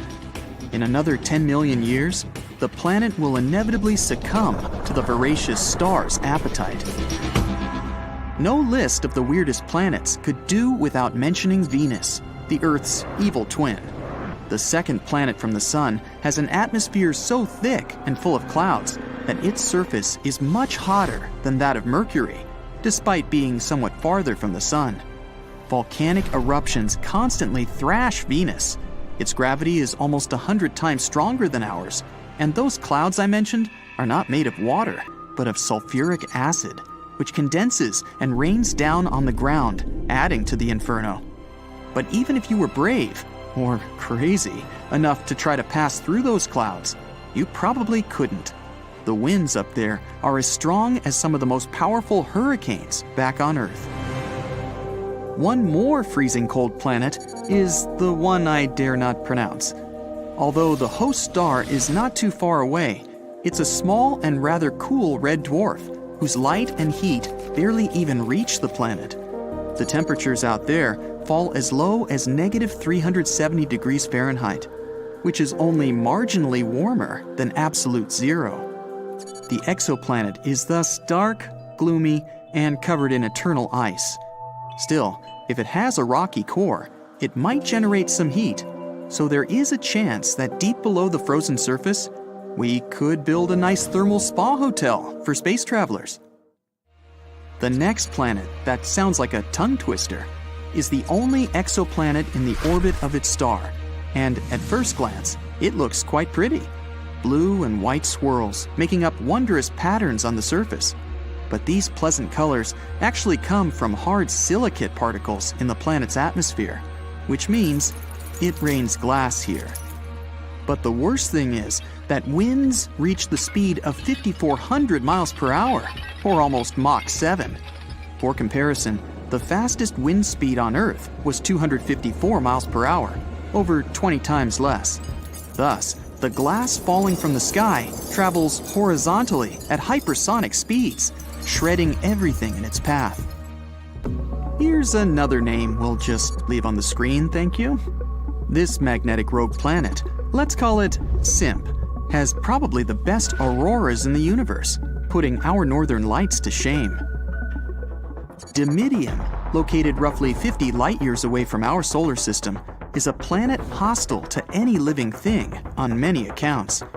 It's tidally locked to its sun, which means one of its sides is always facing the star, while the other is always turned away. The hot side is heated to over 1,800 degrees Fahrenheit, perpetually blown over with winds reaching 600 miles per hour. Despite Dimidium being a gas giant, it has a large amount of iron in it, which melts and evaporates in the atmosphere, creating clouds. And when these cool down, they fall on the surface in the infernal rain of molten iron. In the star system of 55 Cancri, there are 5 planets, 4 of which are gas giants similar to Jupiter and Saturn. But the 5th one, or rather, the first, because it's closest to the star, is different in a most horrible way. 55 Cancri E is so close to its sun that half the planet's surface is a literal ocean of molten lava. The other half is in eternal darkness because it never sees the sun. The planet is always turned to its star with one side. And between the scorching and the dark, there's the twilight zone, a thin strip of gloomy nothingness. The system, whose name I wouldn't even try to pronounce, has 3 exoplanets, which are all being slowly destroyed by their own star. It happens because that star is not a regular one. It's a pulsar, a rapidly spinning core of an exploded star. It creates powerful electromagnetic pulses in several directions, while rotating at several thousand times per second. As a result, the planets orbiting this deceased star are slowly being eaten away and will eventually disappear entirely. Our universe is full of both amazing and terrifying things. You already know about quasars, black holes, dark matter, and so on. But how about the horrors of space that you haven't even heard of? Would you like to visit the most bizarre worlds in the universe? And it's not me who made this list, but NASA themselves. Welcome to the Galaxy of Horrors, NASA's awesome Halloween collection. Please join me on a journey to some planets and tell me which ones you would consider the most horrible. Buckle up! Our first destination is a gas giant called TRES-2b. It's located 750 light-years away from us. If we used a regular spaceship, it would take us about 10 million years to get there. TRES-2b orbits a yellow dwarf, a star similar to our Sun. It also weighs about 1.5 times more than Jupiter. So, what's so special about it? Well, if you're afraid of the dark, you definitely don't want to visit this place. It's the planet of eternal night, the darkest one of all the planets known to us. But it's not that far from its star, so why is that? The thing is, the surface of TRES-2b reflects light even worse than coal does. Because of this, it seems that there's no light at all. If you were flying across the surface of this planet, it would be like walking with a blindfold on your eyes. Oh wait, actually there is some light. An eerie deep red glow surrounds the surface of the planet. This glow is created by the burning atmosphere, which makes TRES-2b a scorching planet. The air there is even hotter than lava. Oh, but if you think that was bad, let me show you the next place of our horror journey. NASA wasn't beating about the bush while nicknaming this one. Now, we're not just talking about one planet, but 3 at once. They're also located quite far away, 2,300 light-years from the Sun. We would have reached them by ship in about 35 million years. All the planets are in the constellation Virgo, and each is extremely light, much lighter than the Earth. These 3 exoplanets are called Poltergeist, Dragger, and Phobator. Cool names, huh? It's because each of these planets is about to become a ghost soon. The thing is, they don't revolve around a star, but around a pulsar. Pulsars are rotating neutron stars with an extremely powerful magnetic field. In simple words, these are the stars that exploded one day. After the explosion, they usually emit such a powerful pulse that it causes the star to rotate at an unimaginable speed, several thousand rotations per second. At the same time, they constantly emit electromagnetic pulses that affect everything around them. So, you've probably already guessed what's happening with our zombie planets. They're slowly, gradually being destroyed under the gigantic influence of radiation. One day, they'll disappear without a trace. Ghost-like planets orbiting an undead star? Yeah, Zombie World is a fitting name. It's also not surprising that scientists nicknamed this pulsar Lich, despite the long official name. Well, at least these guys stick together on their final dance. This planet has a long name, so bear with me. HD 189733b. This gas giant is 65 light-years away from us. It would have taken around 1 million years to get there on a spaceship. This planet is slightly more massive than Jupiter and orbits its star, an orange dwarf, all alone. At first glance, it may seem friendly. A pleasant blue color and curls on the surface. Kind of resembles a summer sky or foam on sea waves, right? Oh, looks are very deceptive, my friend. This planet has a pleasant cobalt blue color due to the hazy blow-torched atmosphere. This atmosphere contains silicates that condense when heated. In other words, the clouds on this planet have rain made of glass. Yes, it rains hot glass shards here. Oh, and if that's not enough, there's a raging wind on the surface, which is moving at a speed of 5,400 miles per hour. Just to compare, the fastest wind on Earth had a speed of 254 miles per hour, about 20 times weaker. And because of this, hundreds of thousands of glass shards rush horizontally across the planet's surface at breakneck speed. I really don't envy anyone who would want to try to land there. By the way, this isn't the only example of strange rains in our universe. For example, it rains molten iron on the planet Dimidium. Or let's take so-called carbon planets. Their existence hasn't yet been proven, but if they do exist, there would be tons of black poisonous clouds, and it would rain pure gasoline and hot liquid asphalt. Oh, and also, raindrops would explode upon touching the surface. Nothing special. The next planet, though, is actually really strange. It didn't just revolve around its star, it lived inside the star. This cosmic miracle is called Koi 55b, or Kepler 70b. This planet is very far away from us, 4,000 light years. It would take about 70 million years on a spaceship. It's twice as light as Earth and fully rotates around its star in just a couple of hours. A long time ago, it was an ordinary Earth-like planet about the size of Jupiter. It was peacefully and calmly orbiting its red dwarf star, Koi 55. But everything changed about 700 million years ago. Perhaps you've heard that in a couple billion years, our sun will begin to expand into a huge star, absorbing everything in its path. Well, this is the fate of red dwarfs. Sooner or later, they increase, turning into incredibly hot blue giants. The same thing happened with Koi 55. This star began to increase in size and heat up in temperature, gradually turning into a blue-white giant. It was ready to devour its nearest planets. But Koi 55b didn't care about it. When the star reached it, this planet just settled inside. And moreover, after some time, it left its star, simply returning to the new orbit. How was that even possible? Life inside its star turned Koi 55b into a red-hot round stone. It's one of the hottest planets we've discovered so far. The temperature on it reaches 12,000 degrees Fahrenheit. It's hotter than the sun, which is, let me remind you, an actual star. And for some reason, it's still alive and lives as if nothing happened. Unfortunately, sooner or later, the planet will disappear anyway. It's slowly evaporating itself due to the incandescent atmosphere. But still, it somehow managed to survive the journey through the star, which isn't typical for regular planets, to put it mildly.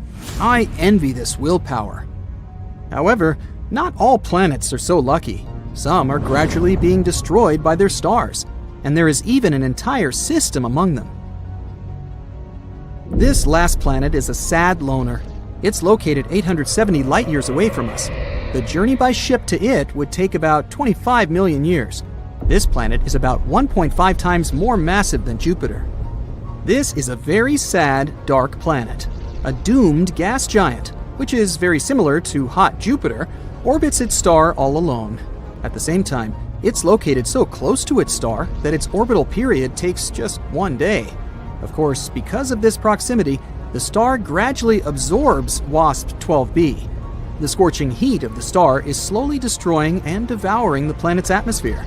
The planet has only around 10 million years left. But what's more interesting, because of this stretching, WASP-12b acquired the shape of an egg. It doesn't even resemble an actual planet anymore. It's also very hot. The surface temperature of the gas giant reaches 4,000 degrees Fahrenheit.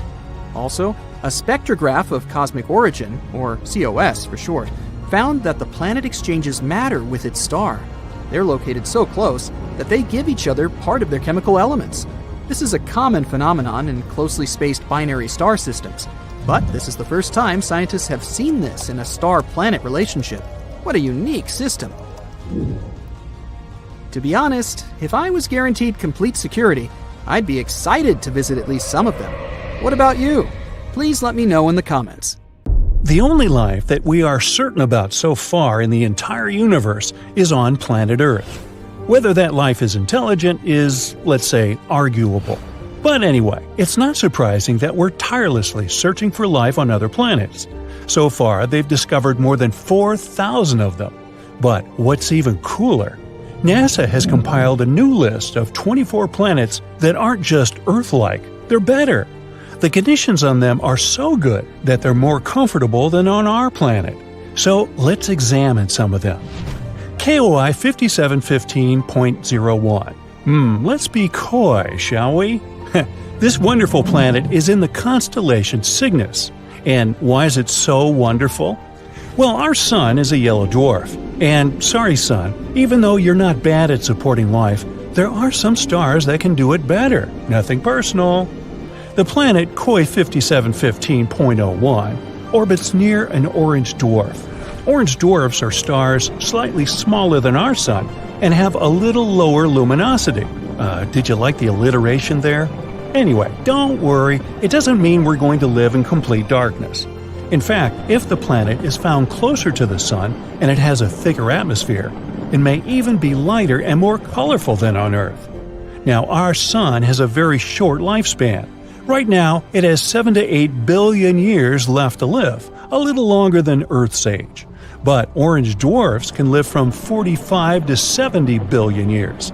This is great not only because we'll be able to hang out on this planet longer, but also because the planets around these stars have more time to form life. Now, ideally, we would need to find a planet next to an orange dwarf that is about 7 billion years old. It's very likely there will be at least some organisms there. KOI 5715.01 is about 5.5 billion years old. Yeah, it may not seem mature enough, but that's okay, neither do I. Our Earth is a billion years younger, and that didn't stop us. The planet is quite close to its star and is in a habitable zone. 1 year there lasts 190 days. Imagine going to elementary school and already getting a driver's license. It's almost 2 times larger than the Earth. The average temperature there is 52 degrees Fahrenheit, which is slightly less than ours, 57. But it mostly feels warmer there because strong gravity helps it hold on to heat in the atmosphere longer. It's a little too far away though, like 3,000 light-years from Earth, which is about 18 quadrillion miles. Yep, better bring a really big lunch with you. KOI 3010.01. This planet is found next to the star KOI 2010. This planet sounds like a very pleasant world. The average temperature on this planet is 67 degrees, so a little warmer than ours. But that's a good thing.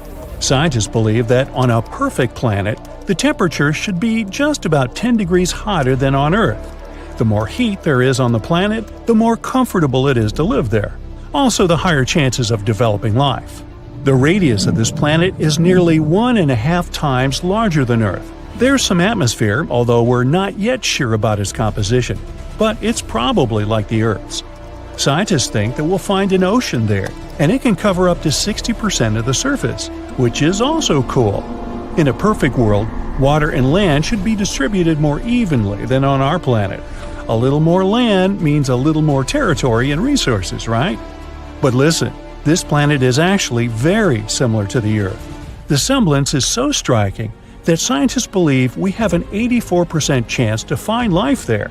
Of course, not necessarily an intelligent life, but at least some animals. Wouldn't that be cool? Now, what do you think they could look like? Very Earth-like planet, but with stronger gravity. Well, if someone lives there, they're probably big but have a small height and strong little legs. Sounds adorable and scary. But we won't be able to find out the truth anytime soon. So far, for us, these planets are microscopic dots in space. We only have some dry, boring data about them and don't even know what they look like. We'll have to wait until we can find a way to get closer to these planets. Kepler 186f. This is also one of the best candidates for having life. This rather cute planet was nicknamed the Earth's cousin because it does have a strong resemblance. Anyway, these two planets are like sisters, not twins. Kepler 186f rotates near a red dwarf. Red dwarfs are stars even dimmer and smaller than orange dwarfs. Yeah, they'll also live for a very, very long time, but their luminosity is also quite low. However, Kepler 186f is closer to its star than we're to our Sun, so it shouldn't be too dark there. Well, at least not night-like dark. The sky on this planet is sure to be an unusual shade of red, like sunsets on Earth. What do you think?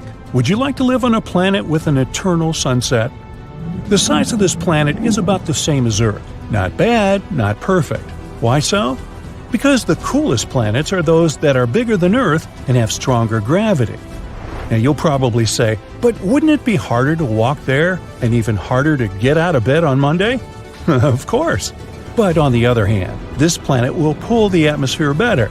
The atmosphere will be thicker and denser. This means more protection from the scary space stuff, more oxygen, and more heat. Not to mention the fact that the bigger planets have more space to settle. Awesome, right? But of course, the Earth's size is also an excellent choice. Another cool fact is that the tilt of Kepler 186f is about the same as ours. It means that there should be stable seasons and a normal day-night cycle. Do you know how important the tilt of the planet is? Let's look at Mars.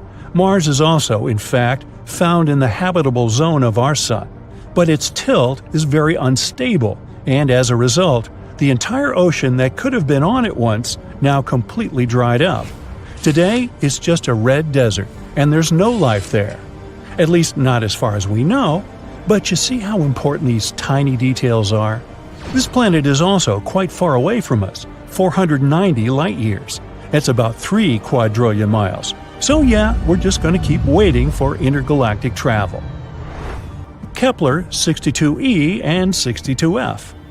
These planets were called the most Earth-like before we discovered Kepler 186f. They're very comparable to our home. Kepler 62e is about 1.5 times larger than Earth, and Kepler 62f is just slightly smaller than that. They're located in the constellation Lyra, which is about 1,200 light-years away from us. They both also orbit a red dwarf. 1 year on Kepler 62e lasts about 122 days, even less than on that first planet we talked about. Scientists believe that both 62e and 62f are sort of water worlds, warm places mostly, or even completely covered with water. If there is land there, it's probably just some islands. A world consisting entirely of islands. A fantasy dream for some, think Hawaii, and a nightmare for others, think Megalodon. But if you're a fan of ancient marine animals, just imagine how gigantic they could be there. Still, there are many things we don't know about this planet. Does it have a surface? What about its composition, density? One day, maybe we'll be able to answer these questions.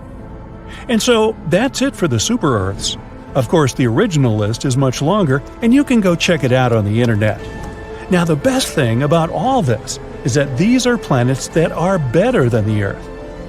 But we also know thousands of other exoplanets that are just close enough to ours. And the odds are, a few of them have at least some form of life. But they're very, very far away, so we have no way to check it out right now. Perhaps, down the road, we'll find some cool creatures on many of them. Have you heard about a diamond star that could put all the riches on Earth to shame? Or how about twinkling stars with surfaces made of solid iron? So let's take a look at these weird stars and try to unravel their mysteries. There's a star in the Centaurus constellation that was nicknamed Lucy in the Sky with Diamonds. Yes, it was named after a Beatles song, because it basically is a Beatles song. You see, the star was discovered to have a massive diamond at its core.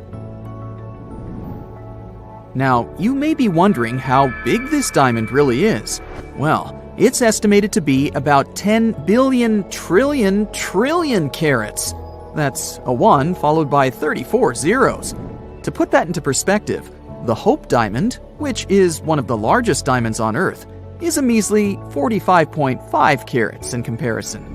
Can you imagine the size of the ring you could make with this star diamond? And it's about the same mass as our Sun. But don't get too excited about the prospect of owning this diamond just yet. Even if you were Jeff Bezos, you wouldn't be able to afford it. According to Ronald Winston, CEO of Harry Winston Inc., the diamond is so big that it would likely depress the value of the market. So you'd have to settle for a much smaller diamond engagement ring.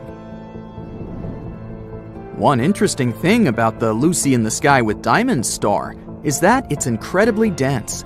In fact, it has the mass of the Sun crammed into an object only a third the diameter of Earth. That's like trying to fit an elephant into a shoebox. And yet, despite its massive size, it's actually quite cool, with a core temperature of only about 12,000 degrees Fahrenheit. By comparison, the core temperature of our Sun is about 27 million degrees Fahrenheit. Since the discovery of Lucy in the Sky with Diamonds, several other crystallized stars have been found, some with diamond hearts the size of Earth.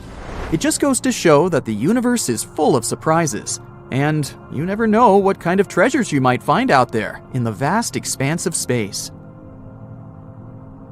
And this isn't the only weird star we've discovered so far. There are many strange, unexplained things in outer space. For example, let's take Vega. Vega, also known as Alpha Lyrae, is a bright star located in the constellation Lyra.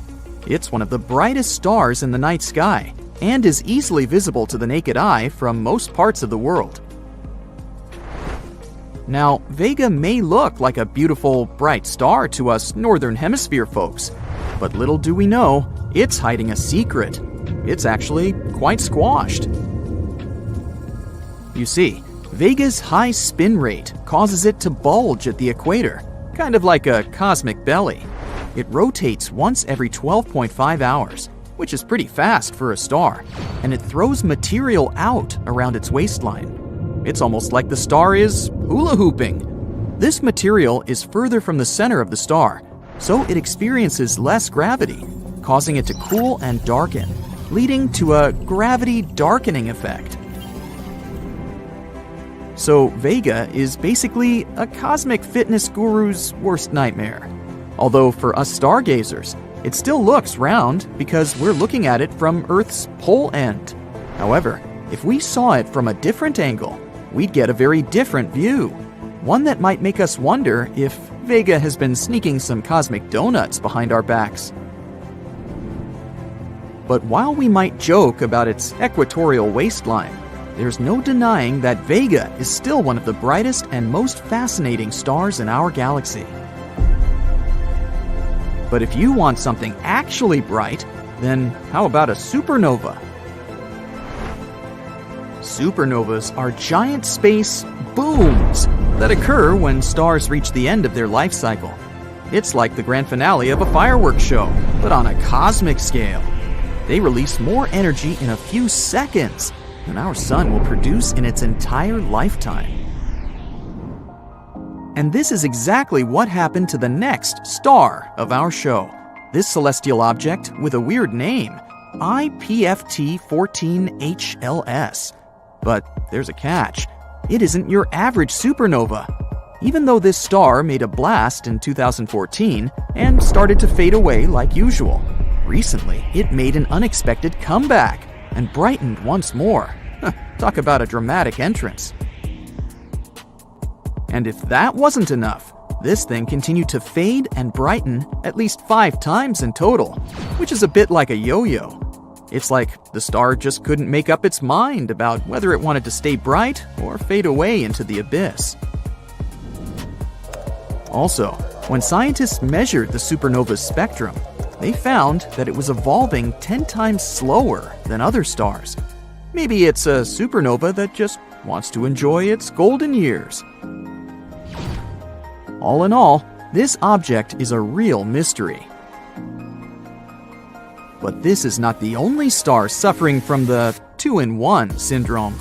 At first glance, MY Camelopardalis appears to be a fairly common star, but after a closer look, astronomers concluded it was actually 2 stars in one. These 2 stars are orbiting each other at over 600,000 miles per hour. It's a contact binary star system, which means that the stars are so close together that they share a common envelope.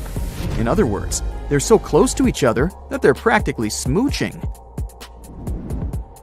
These celestial Romeo and Juliet are one of the most massive known binary stars out there. Each of them individually weighs in at a whopping 32 and 38 solar masses, respectively. Astronomers also think that they might be on the brink of a stellar merger, which means that one day they might just combine into one giant superstar. Wow, who knew space could be so romantic?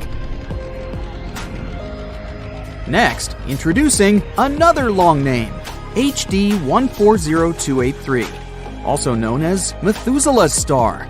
This little guy in the constellation Libra has been around for a while, and by a while, I mean a really long time. Actually, scientists used to think it was older than the universe itself. Just imagine if it turned out to be true.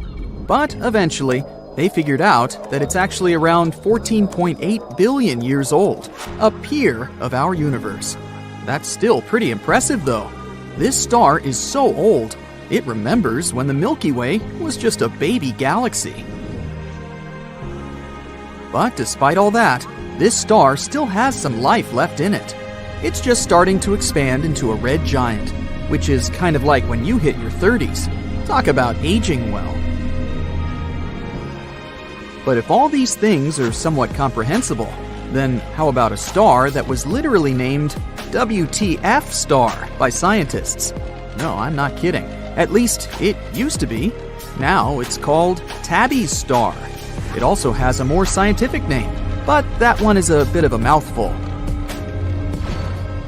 But what's really bizarre about this star is its irregular dimming. For some reason, it doesn't glow like a normal star, but blinks, as if someone turned on and off a flashlight. And it's not just a little dip, we're talking up to a 22% drop in light. So it's not because it sometimes gets blocked by a planet or something.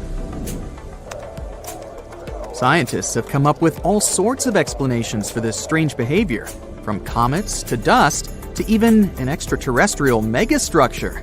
That's right, but before your imagination runs too wild, it's important to note that the most likely explanation is just plain old dust.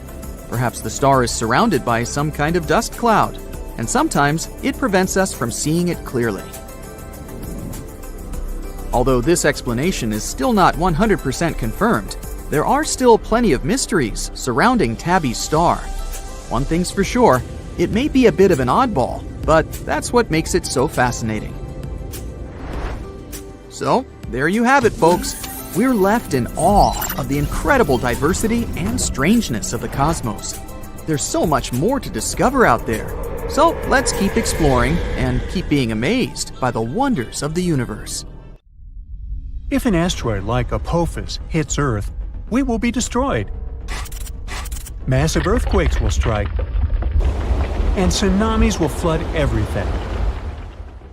Apophis is a billion-year-old celestial body that has been in the solar system since its inception. So you might be thinking, well, how likely is it that this giant space stone will collide with our planet in 2029? Well, let's find out, shall we? Apophis is a big, bad asteroid discovered in 2004 by the Kitt Peak National Observatory in Arizona. Since then, it has proudly held the title of one of the most dangerous asteroids ever located. It's around 1,100 feet wide, which is a bit bigger than the Empire State Building and the Eiffel Tower. Because of how scary it is, it was named Apophis, like the Egyptian immortal creature that was considered to bring eternal darkness and destruction to Earth. Oh boy. In 2021, researchers had a once-in-a-lifetime opportunity to study this floating rock when it passed near our planet, and we'll come back to that in a minute. Now, some scientists say that there is a small chance of Apophis hitting the Earth on Friday, April 13, 2029. The Yarkovsky effect is to blame for this, since it can slightly nudge this space rock towards Earth. This effect originates from the uneven emission of thermal photons from a rotating celestial object, resulting in a fascinating force exerted upon it in space. These emitted photons possess momentum and play a pivotal role in shaping the dynamics of the body. The asteroid has two sides, light and dark, just like the Moon. The light side faces the Sun and is warmer than the dark side. But the thing also turns, so the sides constantly change direction and temperature. This change could be detrimental because it slightly pushes Apophis toward Earth. Unfortunately, nobody knows how the Chabilski effect will influence the asteroid's path. On the other hand, on the asteroid's last flyby of Earth in 2021, astronomers used radar to take accurate measurements of its trajectory and confidently concluded Apophis will safely miss Earth in 2029 by about 20,000 miles and won't bother us again for at least 100 years. Now, generally speaking, every 8,000 years, our planet is hit by a falling star that has similar dimensions to those of Apophis. The last time we were hit by a slightly smaller meteor was in 2013. A new spacecraft developed by NASA called the OSIRIS-REx was launched in 2016 to collect samples from another slightly less terrifying celestial body called Bennu. 4 years later, it finally arrived at the thing, got some samples, quickly said goodbye to Bennu, and started traveling back towards Earth. The samples were safely stored in a capsule dropped in Utah. So far, this has been the most significant sample ever taken from an asteroid. After the delivery, the spacecraft didn't waste any time and started chasing Apophis. Now, OSIRIS-REx has been renamed to OSIRIS Apex and is currently playing tag with Apophis.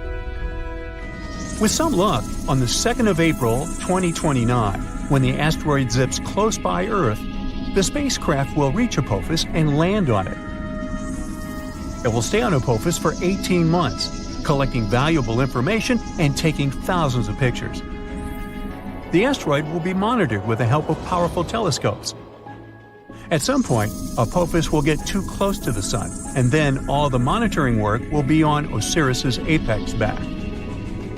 If you live in Europe, West Asia, or Africa, you're one of those lucky people who will have a once-in-a-lifetime opportunity to see Apophis with the unaided eye. It'll be visible in the sky in these regions in 2029, and those who have telescopes will be able to spot it once again in 2036.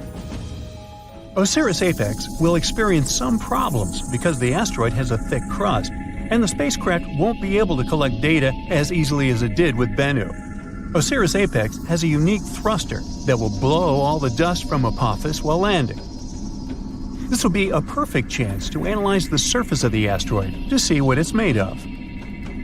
The craft will spend 1.5 years mapping the asteroid, trying to detect changes in its shape. All this research will show how the celestial body is likely to move so we can better design plans to protect Earth from such things. In 2025, NASA is also going to launch the mission Apophis Pathfinder, and it will be the first spaceship to ever touch this asteroid. It will land approximately a year after its launch. Also, NASA has proposed sending a swarm of tiny craft into space to help humanity develop effective protective tactics against asteroid strikes. We know that Apophis originated in the primary asteroid belt between Mars and Jupiter. In the past million years, this celestial body has changed its path because of the considerable influence of Jupiter's gravitation. Now it seems like it favors the Sun more, meaning this asteroid will come very close to Earth. That's why it's classified as a near-Earth celestial body. A lot of tests and research have been done to find a way to deal with asteroids. Some solutions include drilling and detonating the space body from inside, or testing new technologies, like attaching rockets to it and trying to steer it away from Earth. We can also hit it with something moving at high speeds to make it change its course. Apophis is an S-type asteroid made of rocks and minerals like iron and nickel, and is shaped like a peanut. It can tell us a lot about the past and possibly the future. Sampling this space object could reveal how life on Earth began and how plants appeared. There are many theories that suggest that water arrived on our planet on an asteroid or a comet. Asteroids are like priceless time capsules. Unlike rocks on Earth, which have undergone thousands of changes, like erosion, most celestial bodies are still intact and much easier to study. When meteors fall on Earth, they get covered in debris that's impossible to clean. That's why studying Apophis, while it's still in space, is so important. Also, some asteroids are made of precious metals like platinum. Right now, we have a high demand for metals that we use in production, and mining metals on Earth is quite tricky. Just one large meteor might have iron, nickel, gold, and platinum that could last us millions of years. If Apophis has this amount of metals, well, we'd want to break it down and bring it back to Earth. One space rock could be worth quadrillions of dollars, making space mining highly profitable. And still, it would cost us more to get it back to Earth than to dig up these materials here. As technology progresses and new kinds of rockets are developed, this might become possible at some point. So, even though we're safe for the next 100 years from Apophis, you probably still want to see what would happen if something like it did impact. Come on, sure you do. Well, first let me tell you, you'll hear the sound of the collision and know what's happened even if you're miles away. You should leave your house or apartment immediately. Shortly after the impact, massive earthquakes will strike, and many tall buildings will fall. So, staying away from cities might be your best option if you have a choice. But don't escape by car. There will be massive traffic jams, and everyone will panic. Going on foot or by bike is your best option in this scenario. A prime way of transportation will be traveling by plane, so if you've always wanted to get that pilot license, now you've got a good excuse. If you have time, take along extra snacks and water, and an extra pair of socks. It's nice to live by the ocean or the sea, but in this scenario, it's the worst place to be, because giant tsunami waves will hit coastlines after the impact. If you live far away from the impact area, the tsunami might take 30 hours to arrive. You'll have a bit of time to prepare.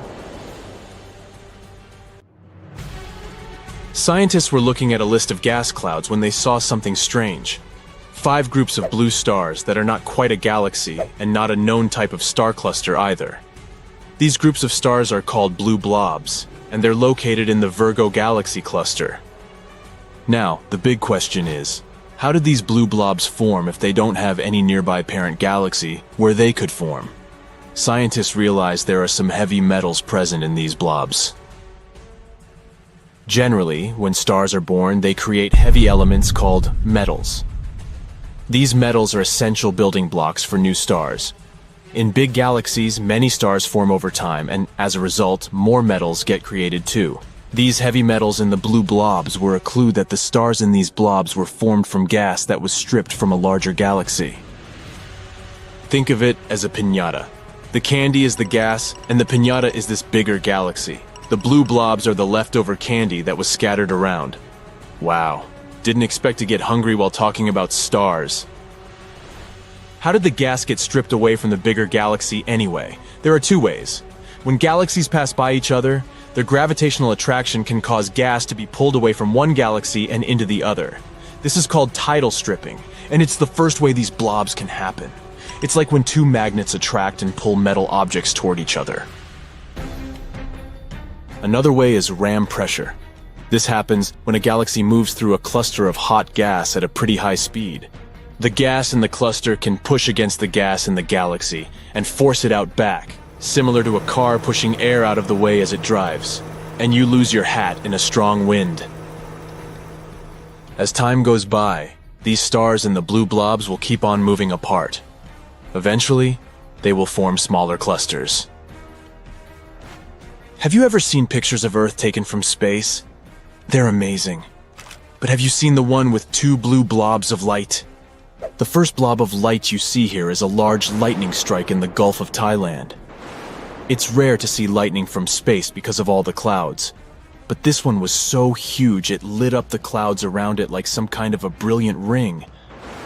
How cool is that? The second blue blob of light is a bit different.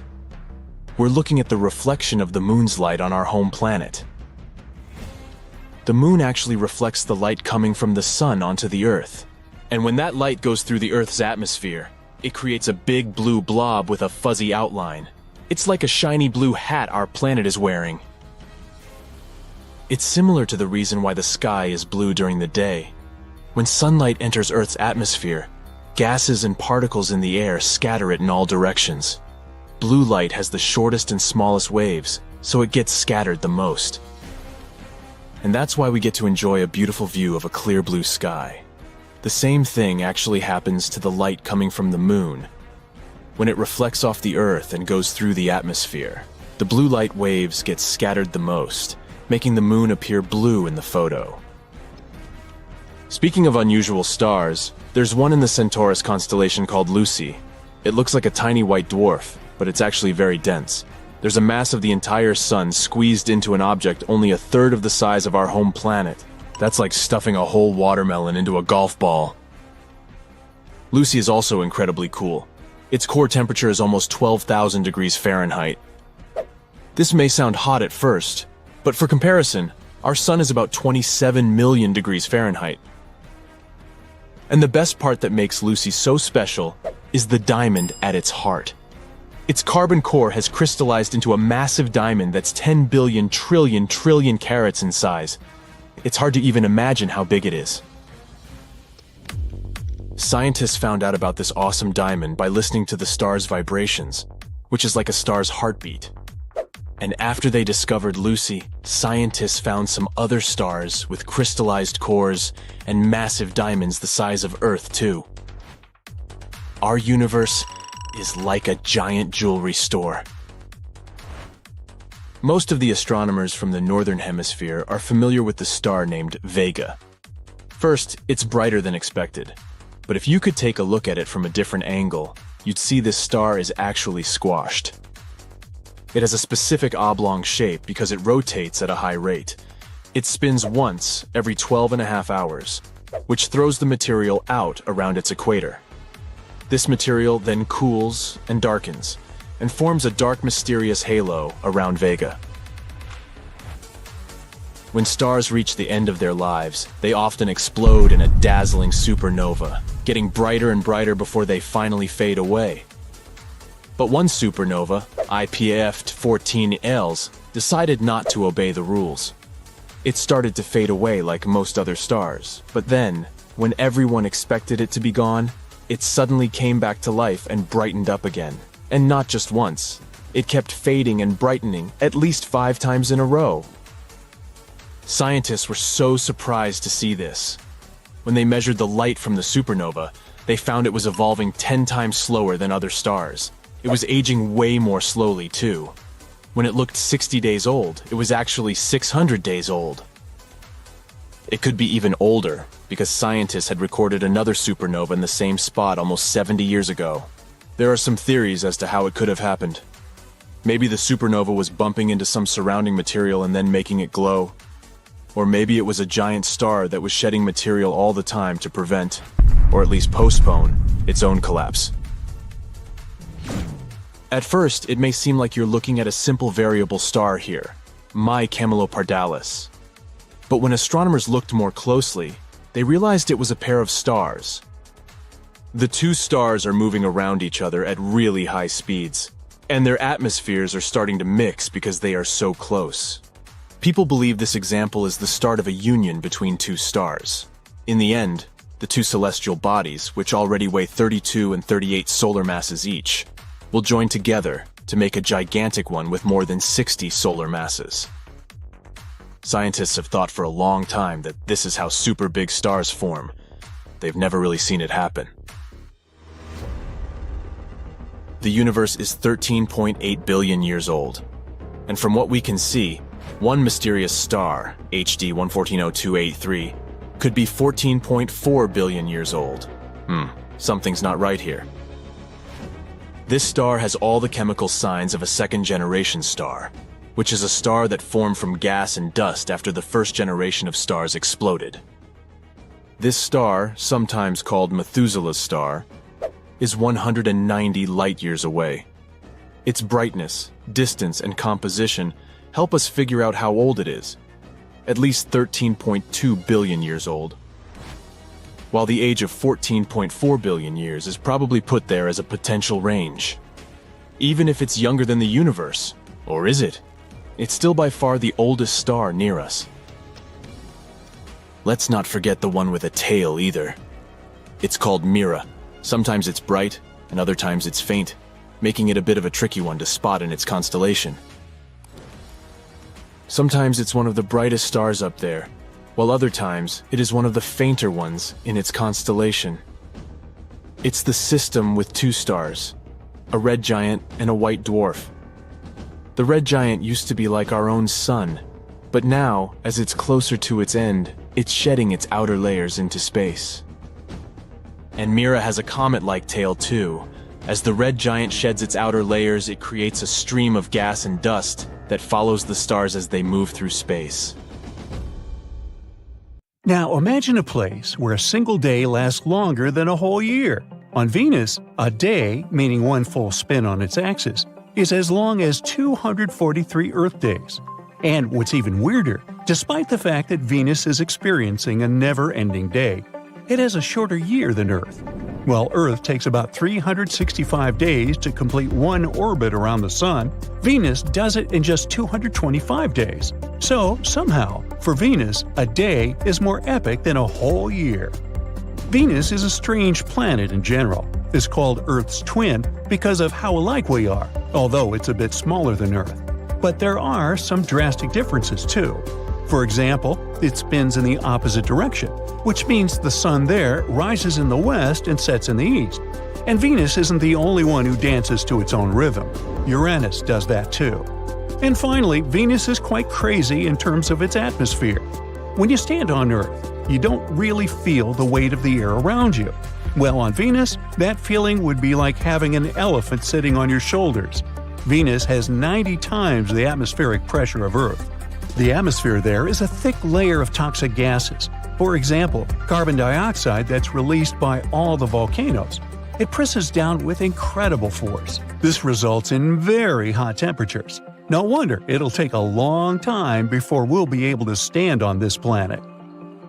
Meanwhile, Mercury, the closest planet to the Sun, has an even more speedy orbit than Venus. It completes a full journey around the Sun in just about 88 Earth days. However, it has a slow spin on its axis, which means that one day on Mercury takes about 176 Earth days, basically half a year. Just like with Venus, a day there takes much longer than a year. Since it's closest to the Sun, no wonder Mercury experiences some super extreme temperature swings. Daytime temperatures can soar up to a scorching 800 degrees Fahrenheit, hot enough to melt lead. But wait for the sunset. At night, it drops to freezing minus 290 degrees Fahrenheit. That's because Mercury doesn't have a thick atmosphere like we do, so the heat doesn't distribute across the planet evenly. If one side is in the dark, it'll be super cold, and the other side will be scorching hot, just like if you let a regular big rock lie down under the sun for a while. In fact, it's so cold that there might even be some ice on it. Look at the planet's North Polar region, especially those sunlit yellow spots inside craters. These are indications of water ice. Turns out water is much more common in space than we thought. Mars is often dubbed the Red Planet. It earns this nickname from the abundance of iron oxide, or rust, covering its surface. The iron-rich minerals create a rusty red hue that paints the Martian landscape. But it turns out Mars isn't just red. If you were standing on Mars, you'd witness desert-like butterscotch terrain with caramel and golden glows, some brown, and even a glimpse of a slight greenish hue. Mars also has the biggest mountain in the entire solar system, Olympus Mons, standing at a staggering height of about 13.6 miles tall. It's even taller than Mount Everest. It was formed by the volcanic eruption yielding low-viscosity lava, creating a shield-like structure. Since Mars is covered in sand, it's also famous for its crazy dust storms. But it turns out they're even more insane than we thought. These storms can last for months. While they might present challenges for future human missions, they also contribute to the planet's mesmerizing appearance when observed from afar. And not only storms, but even its own Mars quakes. Also known as seismic tremors, they were first detected by NASA in 2019. Unlike earthquakes that are often triggered by tectonic plate movements, Martian quakes are thought to result from the cooling and contracting of the planet's interior. It's interesting how similar, yet how different the planets are. Saturn's iconic rings might hold a secret link to Earth's ancient past. The rings are composed mainly of ice particles and debris and are estimated to be relatively young in space terms, perhaps just a few 100 million years old. Now, there are some theories that propose that they were born after some catastrophic event. For example, the collision of two large moons or the breakup of a comet. What's interesting is that this timeline coincides with the age of the dinosaurs' demise on Earth. Could there be a connection? Who knows? By the way, while Saturn takes the crown for its rings, it's not the only planet in our solar system sporting them. Jupiter, Uranus, and Neptune all have their own set of rings, although they might not be as visible and cool as Saturn's. However, there's something where Saturn truly stands out: the magnificent hexagon at its north pole. It's a colossal six-sided figure. Each side of this incredible structure measures around 9,000 miles long, which is 1,200 miles longer than the Earth's diameter. Scientists aren't sure how it was formed or why. They think it might be due to varying wind speeds, or maybe it's shaped by a localized, slow, meandering jet stream. So far, it remains another of Saturn's mysteries. Much like Saturn's hexagon, Jupiter also has its own weird spot. It's called the Great Red Spot. This is a storm that's been raging for at least 350 years and is larger than Earth itself. Despite its name, the spot's coloration has varied over the years, ranging from brick red to pale salmon. Scientists continue to study this enduring storm, unlocking the mysteries of its persistence and ever-changing hues. Meteorologically, the Great Red Spot is a powerhouse. It generates enormous pressure in Jupiter's southern hemisphere. Meanwhile, Jupiter itself is a powerhouse when it comes to magnetic fields. Its magnetic influence is colossal. It extends far beyond the planet itself and creates one of the largest and strongest magnetic fields in our solar system. Because of that, Jupiter is a source of intense radiation and mesmerizing auroras. While Earth's northern lights are breathtaking, Jupiter has something to offer too. The magnetic field interacts with charged particles from Jupiter's moons and the solar wind. This creates visually striking auroras near its poles. But compared to Earth, the scale of these auroras is incredible, like nothing we've seen on our planet.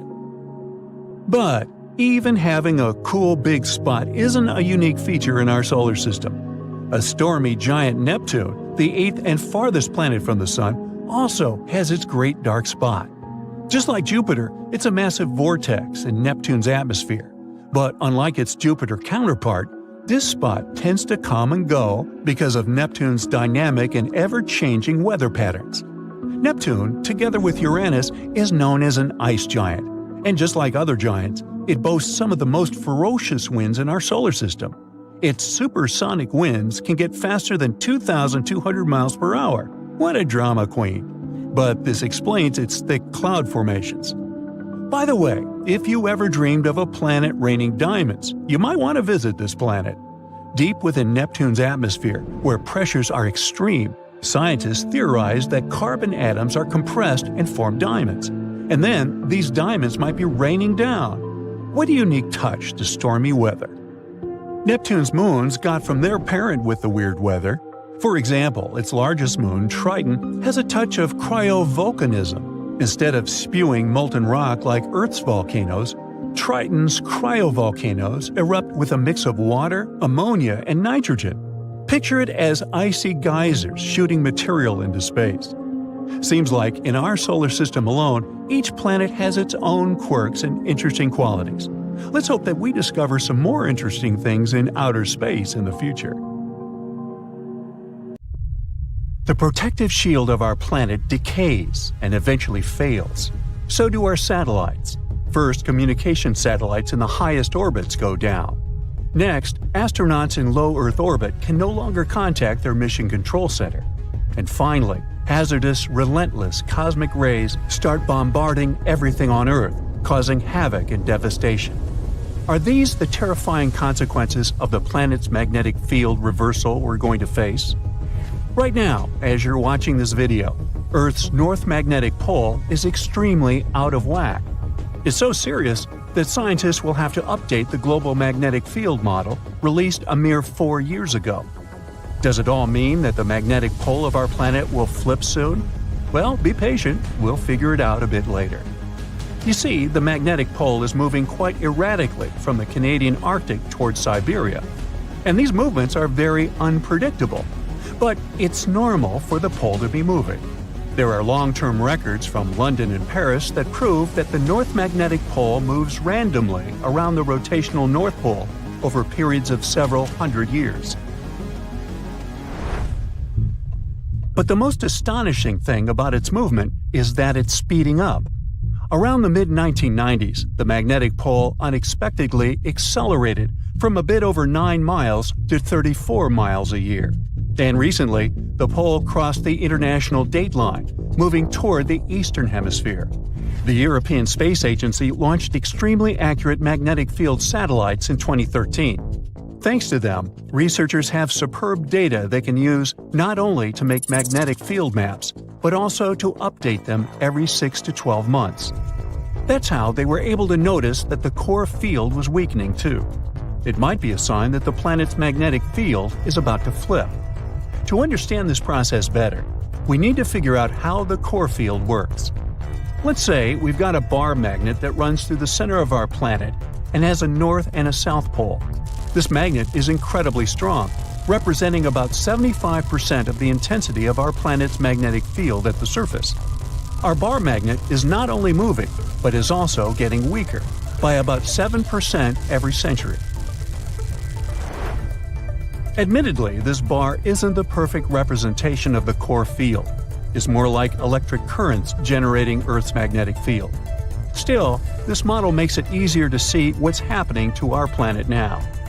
The magnetic field of our planet plays an important role in protecting us from dangerous radiation and geomagnetic activity, which is the product of the interaction between the solar wind and Earth's magnetosphere.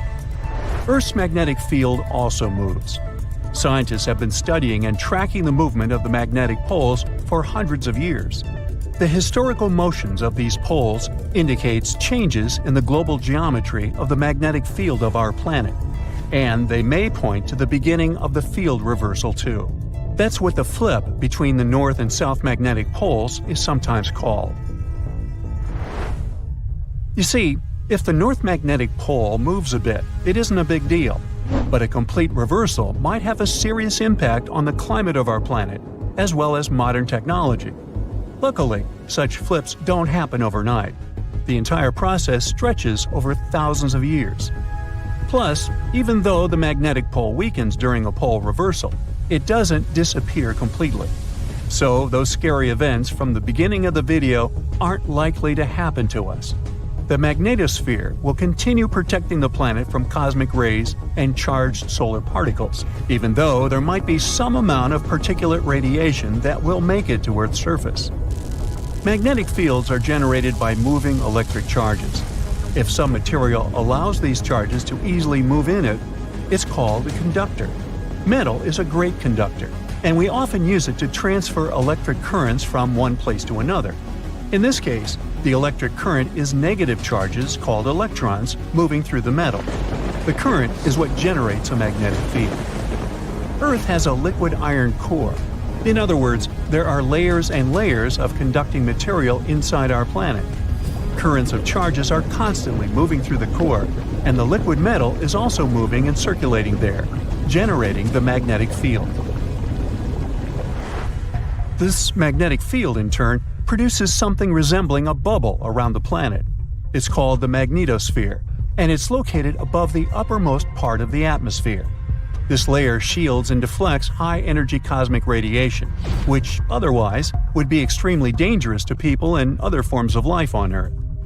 The magnetosphere also interacts with the ionosphere, the layer of our planet's atmosphere containing loads of ions and free electrons and capable of reflecting radio waves. The interaction between these two layers and the magnetized solar winds is what scientists call space weather.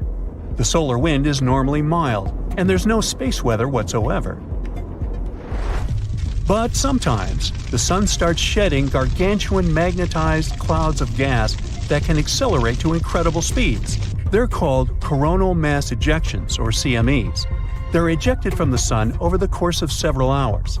CMEs usually look like giant twisted ropes and can occur spontaneously.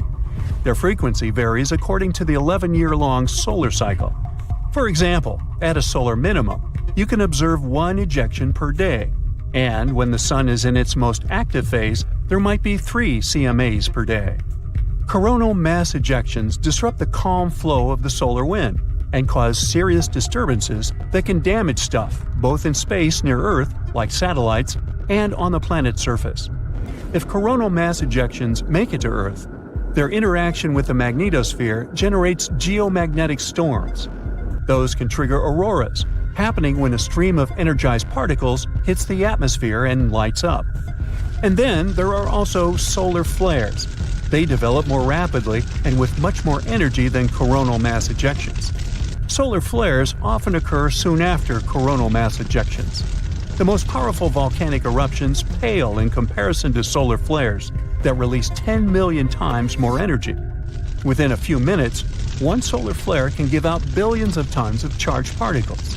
Solar flares are also insanely hot, with temperatures reaching several million degrees Fahrenheit. Astronomers believe that such bursts of solar radiation happen when the sun's magnetic field gets twisted in some regions. At one moment, all the pent-up energy is released. The star sends out light and particles, mostly electrons and protons. Most solar flares last for minutes, but some continue for hours. A powerful solar storm can potentially cause a devastating global blackout on Earth. If not for the Earth's magnetosphere, the effects of the sun's activity would be much more devastating.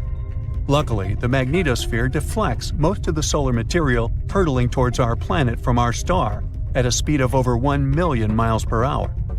But even so, during space weather events, there's a lot of hazardous radiation near Earth. It can potentially harm astronauts and spacecraft. Plus, space weather can damage large conducting systems, for example, pipelines and power grids, by overloading currents running inside them. Scientists regularly map and track the overall orientation and shape of our planet's magnetic field. To do it, they use local measurements of the field's orientation and magnitude. That's why they've been able to conclude that the location of the North Magnetic Pole has moved by almost 600 miles since the first measurements were taken in 1831. The magnetic field of our planet reverses on a timescale varying between 100,000 to 1 million years. One can tell how often it happens by looking at volcanic rocks at the bottom of the ocean. They capture the orientation and strength of Earth's magnetic field at the time of their creation. So, dating those rocks gives us a good picture of how our planet's magnetic field has evolved over time. From a geological point of view, field reversals happen quite fast, but they are extremely slow from a human perspective. A complete reversal normally takes a couple of thousand years, but during this time, the orientation of the magnetosphere may shift, exposing more of Earth to cosmic radiation. Such events tend to change the concentration of ozone in the atmosphere. In any case, scientists can't say for sure when the next field reversal will happen, but they keep mapping and tracking the movement of our planet's magnetic north. By the way, the Earth isn't the only planet with a magnetic field. Gas giants, like Jupiter, also have a conducting metallic hydrogen layer that generates their magnetic fields. Jupiter's internal magnetic field prevents the solar wind from interacting directly with the planet's atmosphere. Well, here's a fun question for you. Could black holes actually be wormholes? In other words, what if black holes are secret doorways to other parts of the universe? And if you fall into one, you get teleported into another galaxy, just like in sci-fi movies. Well, let's see if that could work.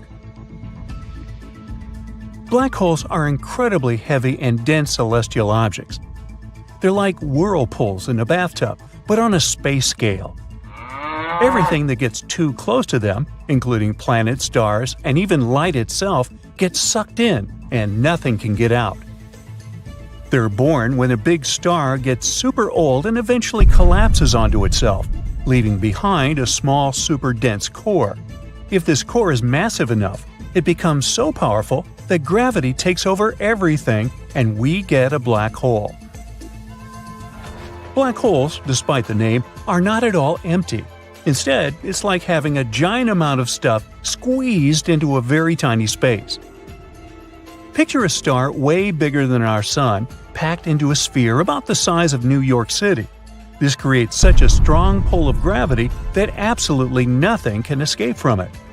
NASA has been using special tools to learn more about these weird things.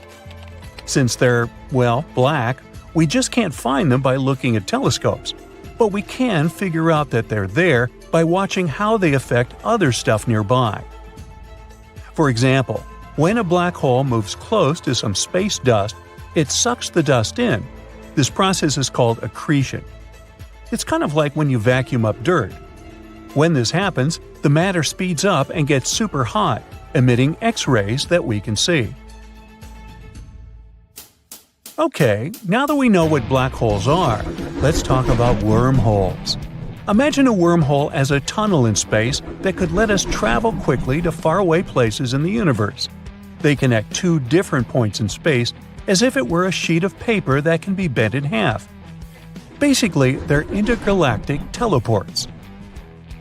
This idea comes from Einstein's theory of relativity and involves folding space and time. In the early 1900s, he and others thought about the possibility of these shortcuts and called them wormholes. So far, we don't know if they exist. We see them in sci-fi movies often, looking like a big round opening. But the problem is, if they're real, they could be incredibly tiny, smaller than even a grain of sand, and they might not last long, collapsing before we could even use them. To make matters even more complicated, you need a special kind of matter, which we haven't seen in the universe yet, to keep the wormhole stable. Regular matter won't do the trick. And even if we could find and create a big wormhole and make it stable, it's not clear if humans could travel through it. Some scientists think the law of physics might not allow it. But just maybe, in the future, with incredibly advanced technology, we could figure out how to use these space tunnels for travel. Until then, wormholes are mostly in the realm of imagination. So, could one thing be another? Some scientists think that it might be possible. A team of researchers from Sofia University in Bulgaria suggests that some black holes might be wormholes. The biggest question for scientists is, where does all this stuff that falls into a black hole go? And here's where they introduce the idea of something called a white hole. Well, as you can guess, it's like the opposite of a black hole. Instead of pulling things in, it constantly pushes them away. If we looked at one, it would look like a super bright fountain that constantly spews out matter and energy. Just like regular black holes, they should have properties like mass, charge, and how they spin. They pull things toward them because of gravity. But if something fell towards a white hole, it would never actually reach it. This is because they don't have a surface like the ground we walk on. Instead, their gravity gets stronger and stronger, but there's no surface to land on. As we mentioned before, scientists believe that supermassive black holes are at the center of every galaxy. Some have suggested that they might give birth to supermassive white holes. However, this is just a theory and not proven. The idea of white holes was first suggested in the 1960s as one of the solutions to Einstein's equations. This solution describes a black hole that lasts forever from the viewpoint of someone inside it. But black holes are formed when massive stars collapse, so they have a different structure. So now, imagine if these black holes and white holes were connected, forming some sort of space tunnel. One end of this tunnel sucks everything in, and the other pushes everything out. Well, guess what it would be called? However, this wormhole wouldn't be as cool as it sounds. Just like regular wormholes, these ones would be super fragile, like a very stretched rubber band that snaps easily. Researchers believe that, if that's the case, these wormholes might look remarkably similar to the black holes we already know about. In fact, they say it's incredibly tricky to tell the difference. The light and radiation coming from the swirling matter around a black hole could be the same as what we'd see around a wormhole. So for now, all of this is purely theoretical. To see if they're right, we'd have to prove the existence of white holes themselves. But hey, while we're at it, let's dive into another hypothetical scenario. What happens when we bump a wormhole and a black hole into each other? Ooh, what fun! Scientists think they might spot this unusual event by looking for something called gravitational waves. These waves are like ripple in the fabric of space and time, caused by massive things moving around. And as we all know, black holes are the heaviest things around. Imagine that you have a spinning top on the surface of the water. If you spin it slowly, waves that come from it would have a larger, lower frequency. And if you start spinning it very quickly, the waves around it will be very frequent. This is exactly what happens when a heavy object dances in space. Black holes create gravitational waves as they spin, and the faster they do that, the higher the pitch of the sound they make. In space, this sound is like a chirping noise. So, picture a black hole falling into a wormhole. At first, you'd hear a chirp as it approaches the wormhole. While a black hole circles around, it would create another interesting pattern of gravitational waves. But when it gets sucked in and reaches the center of the wormhole, the waves suddenly stop in one part of the universe. And as it comes out the other side, the chirping would change into an anti-chirp. They would appear and disappear as the black hole goes in and out of the wormhole. This pattern would repeat as the black hole goes back and forth. As the black hole keeps bouncing between these two parts of the universe, it would produce bursts of gravitational waves, followed by silence. Now, if scientists detect these unique gravitational wave patterns, it could be a clue that wormholes really exist. This unique chirp and anti-chirp could be a clue that a black hole has fallen into a wormhole. But that's just a theory, since wormholes are very speculative and still a big mystery in science. So while this idea is cool and could help prove the existence of wormholes, it's still a big maybe. In any case, we'll need some super advanced telescopes or very clever tricks to tell the two apart and see if wormholes are real at all. But until then, it's all a fascinating mystery. And truthfully, I'd rather not fling myself into a black hole to find out. Woohoo! So, we might be getting closer to finding a massive icy planet beyond Neptune's orbit. Sorry Pluto, still not you. Recently, some universe mapping using data from a telescope in Hawaii eliminated about 78% of the possible locations for this mysterious Waldo from space. Some people call it Planet 9, while others prefer Planet X. Either way, it's been causing controversy since its existence was first proposed, and that is mainly because no study so far can answer the big question: does it really exist? If discovered, Planet 9 would rank as the fifth largest planet in our solar system, with a mass 10 times that of Earth. It's also theorized to be gaseous, like Uranus. The initial study on Planet 9, dating back to 2016, suggests that this colossal new planet orbits the Sun 29 times farther out than Neptune, which sits at about 2.8 billion miles. As a result, the Planet 9 would take between 10,000 and 20,000 years to complete a single orbit around the Sun. If confirmed, this yet-to-be-understood world would dominate a region larger than any other known planet in our cosmic neighborhood.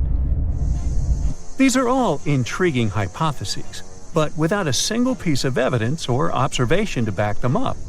Before dismissing this as a wild guess, it is important to note that these researchers relied on complex mathematical modeling and computer simulations to speculate about the planet's characteristics, because that's what they do. The hypothetical presence of this planet would explain various mysterious features located beyond Neptune. We are specifically talking about the Kuiper Belt, a huge donut-shaped region filled with icy debris left over from the formation of the solar system, including comets and dwarf planets like Pluto. What happens is that the 6 farthest objects in the Kuiper belt exhibit elliptical orbits that are all oriented in a similar direction within physical space and tilted approximately 30 degrees downward relative to the orbital plane of our 8 known planets. What's strange here is that, despite their distinct orbital velocities around the solar system, they maintain this alignment.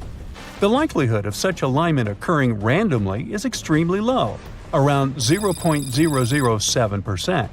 So here comes Planet 9, a hypothetical massive celestial body that offers a plausible explanation for this strange phenomenon, potentially exerting gravitational influence to shape these orbits. The initial theory didn't hold up for long, facing accusations of observational bias and calculation errors. Then, in 2017, another study popped up, sparking back the idea that maybe Planet 9 is out there after all. This time, Spanish astronomers tried a novel approach, focusing on observing extreme trans-Neptunian objects. These celestial bodies orbit the Sun in highly stretched elliptical paths, with average distances exceeding 13 billion miles. The research suggests that the distances between these objects' nodes and the Sun might provide clues to Planet 9's location. You see, these nodes are the points where a celestial body's orbit intersects the solar system's plane. When these objects reach these points, they're more likely to interact with other solar system bodies, potentially causing significant changes in their orbits or even collisions. So, if the trajectory of these extreme trans-Neptunian objects remains stable, everything's fine. But if it's not, well, that's a sign that something else, something big, is messing with their path. And that's exactly what the research found.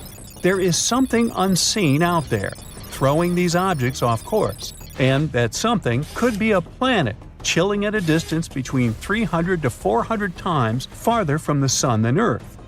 To this day, the study of the extreme trans-Neptunian objects is the strongest evidence we've got for Planet 9's existence.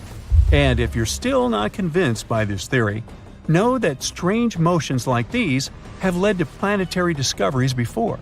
Neptune, for instance, was spotted because Uranus's motion didn't quite agree with the predictions of Newtonian gravity. But the deflection of its orbit could be explained if it was caused by a pull of an undiscovered planet. And just like that, we discovered Neptune.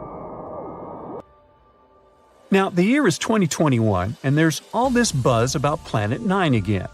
After correcting some old guesses, studies are now leaning towards the idea that this mystery world follows an epic loop around the Sun every 7,000 years. That is massive news, because it means this planet might be closer than we ever thought, making it easier for our telescopes to spot it. The paper also suggests there is a whopping 99% chance that the funky orbits of these distant objects are all because of this unseen planet, not just some cosmic coincidence. Now, the odds of this whole situation being a fluke are down to a 1 in 250 chance, which is much better than the 1 in 10,000 chance back in 2016. All these optimistic numbers have brought us to where we are today, keeping our hopes and working on better equipment to continue the mission of spotting Planet 9. As mentioned earlier, researchers in Hawaii created some kind of treasure map utilizing the Panoramic Survey Telescope and Rapid Response System to eliminate 78% of its locations. This is great news, considering how challenging it is to find a planet-sized needle in a cosmic haystack. But unfortunately, Planet 9's presence remains a ghost in the dark outer reaches of our solar system. Enthusiasts are still convinced of its existence and believe it is only a matter of time before we celebrate the discovery of Earth's new cosmic cousin. They're putting their hopes on the Vera C. Rubin Observatory, which is currently under construction in Chile and is scheduled to begin science operations in late 2025.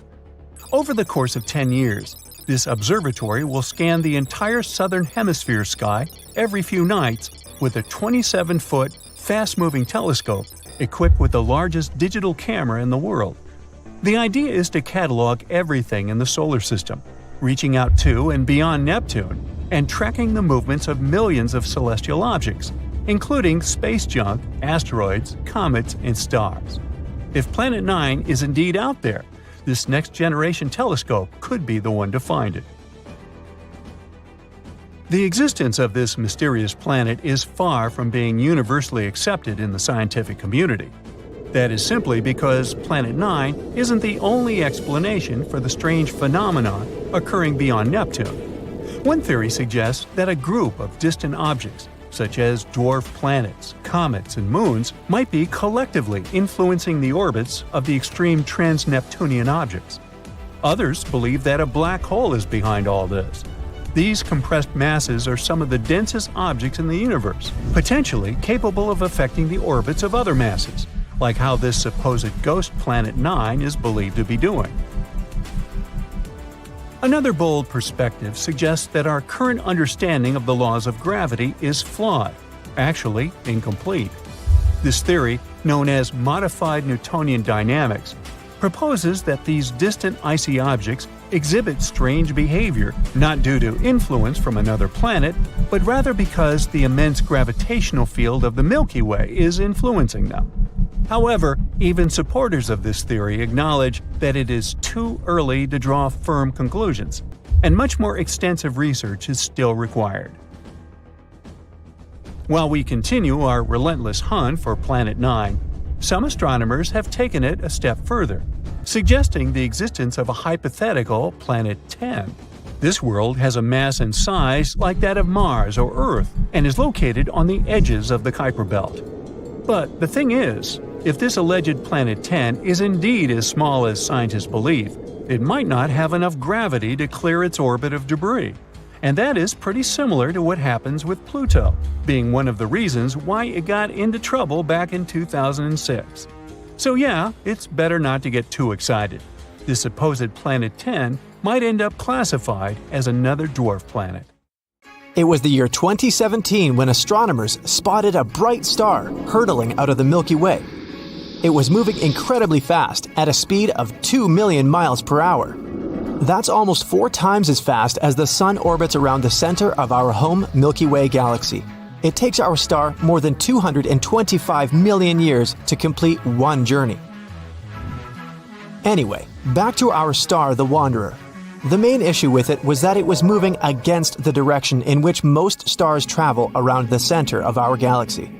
Even more bizarre, it consisted of totally different star stuff. Astronomers managed to identify its composition. The star was made up of heavy metallic atoms. At the same time, most of the other stars consist of way lighter elements. The wandering star got the name LP-40-365. It was moving so fast that it literally dashed out of our galaxy. This made scientists believe that the space traveler was pushed out of its place by some kind of cosmic disaster, like a supernova. A supernova is the largest explosion that can take place in space, an explosion of a star. It happens after irreversible changes start in the core of a star. Supernovas can occur in 2 ways: in binary star systems and when there's a single star. Binary stars are 2 stars orbiting around the same center. At some moment, one of the stars, a very dense white dwarf, starts stealing matter from its companion. After some time, this thief accumulates too much matter, which causes it to explode into a supernova. Or it can be a single star nearing the end of its life. It's running out of its fuel. More and more mass is flowing into the core of the star. In the end, the core becomes so heavy that it fails to withstand its own gravity. After the core collapses, a tremendous amount of energy is released in a supernova. But astronomers still can't figure out how a supernova could send LP-40-365 flying. There are more questions than answers. Was it a companion star that got flung out by a shockwave created by a supernova? Or was it a piece of the exploded star? A new study based on the collected data has shown that the star, which is a white dwarf, keeps slowly rotating around its axis. Astronomers are almost sure it means LP-40-365 is indeed just a chunk of space debris, and not a full-fledged star. This wandering piece somehow managed to survive one of the fiercest space events. But after making such a conclusion, scientists realize something amazing. LP 4365's unusual features could appear after the star witnessed a supernova. Even though this event happened lightning fast, the entire makeup of the star got changed. Most stars consist mainly of helium and hydrogen, but LP 4365 is different. It contains such heavy elements as magnesium, oxygen, and neon. It must have been the supernova that added these atoms to the star's composition. By the way, astronomers consider all elements that are heavier than helium to be metals. This means that after witnessing the supernova, LP 4365 became metallic. Right now, the star doesn't have its own planets, but NASA's Transiting Exoplanet Survey satellite, which is on the lookout for distant planets passing in front of their host stars and dimming them, has noticed a curious thing. LP 4365 brightens and then dims again every 8.9 hours. It might mean that the star pulsates, but usually stellar pulsations are much less regular. A more plausible explanation is that the star's surface is uneven, and as it spins, sunspots are brought into and out of view. And it's great news, because after astronomers figure out how fast the star rotates, they can understand what happened to it around 5 million years ago during the supernova. Bright blue exoplanet HD 189733b looks peaceful and eerily familiar. Doesn't it resemble Earth? But this appearance conceals the planet's terrifying nature. There, the winds blow at 5,400 miles per hour. It's 7 times the speed of sound. But that's not the worst. It rains glass, sideways, in this scorching hot world. Neutron stars are ultra-dense collapsed cores of giant stars. They emit X-rays or radio waves. But in 2018, astronomers discovered a weird stream of infrared light. It seemed to be coming from a neutron star 800 light-years away from our planet. The most plausible theory is that this signal was probably produced by a disk of dust surrounding the star. But there isn't enough evidence to confirm this idea. Mercury is the fastest planet in the solar system. It zips around the sun at a breakneck speed of more than 100,000 miles per hour. That's around 40,000 miles per hour faster than our home planet. It's one of the reasons why a year on Mercury equals 88 days on Earth. Mercury is the planet that orbits the closest to the sun. That's why if you were standing on its surface at its closest approach to our star, the sun would look more than 3 times as large as it does on Earth. The Black Widow pulsar is a rotating neutron star that is munching on its partner, which is a lightweight brown dwarf star. The more material the pulsar consumes, the more slowly it spins. The energy the neutron star is losing in the process causes the companion star to dwindle. There's a stellar nursery in the constellation Centaurus, and even though this place is called a nursery, it's anything but peaceful or safe. It's made up of hydrogen and newborn stars and is located in a nebula around 6,500 light-years away from Earth. A nebula is a giant cloud of gas and dust floating in space. The intense energy baby stars emit makes hydrogen clouds glow ominous red. This energy is so powerful, it's eating away dark clouds of dust. Astronomers can see them disappear like lumps of butter on a hot frying pan. Faraway Neptune-sized exoplanet Gliese 436b is a paradox. It's made of scorching hot ice, and this ice is burning. The planet completes one full orbit around the red dwarf Gliese 436 in just 2 days. It means the exoplanet travels very close to its parent star. That might be the reason why the planet's temperatures rarely drop below 800 degrees Fahrenheit. But the strangest thing? The planet hosts huge volumes of water ice known as Ice X. And this ice remains solid despite such incredibly high temperatures. Jupiter is the largest planet in the solar system. It's 318 times as massive as Earth. It's also 2.5 times as massive as all other planets of the solar system combined. But here's a paradox. If this gas giant got even more massive, it actually becomes smaller. The added mass would make the planet denser, and this would cause it to start pulling in on itself. Astronomers claim that Jupiter can eventually end up being 4 times as massive as it is now. But at the same time, its size won't change. DGSAT-1 galaxy is as big as the Milky Way, but it's nearly invisible because its stars are spread out incredibly thin. But what makes the galaxy so unique is that it's sitting all alone, unlike other galaxies of this kind. Those are usually found in clusters. It can mean that DGSAT-1 was formed in a different era, probably a mere 1 billion years after the Big Bang. If it's true, the galaxy is a real living fossil. Saturn's moon, Hyperion, is one of the most bizarre-looking moons in the solar system. But the appearance isn't the strangest thing about this space body. The pumice stone-like rock is pockmarked with countless craters, and it's also charged with static electricity, which is flowing out into space. About 4,000 light-years away from Earth, there's a planet that seems to be one enormous diamond. The planet is denser than any other discovered so far and consists mostly of carbon. It's so dense that astronomers think this carbon might be crystalline. It means that at least some part of the planet is diamond. Ceres is the most massive space body in the asteroid belt between Jupiter and Mars. It totals almost a third of the entire mass of the whole belt. But at the same time, Ceres is the tiniest of the dwarf planets out there. It's also the only dwarf planet that dwells in the asteroid belt, and also the only one that is located in the inner solar system. Astronomers sometimes call Jupiter a failed star. The gas giant indeed contains a lot of helium and hydrogen. But its mass isn't enough to start a fusion reaction in its core. And that's exactly how stars produce energy. They fuse the atoms of hydrogen together under extreme pressure and heat and create helium. In the process, they also release light and heat. Jupiter could start a nuclear reaction and become a star only if it was 70 times its current mass. Space is completely, eerily silent.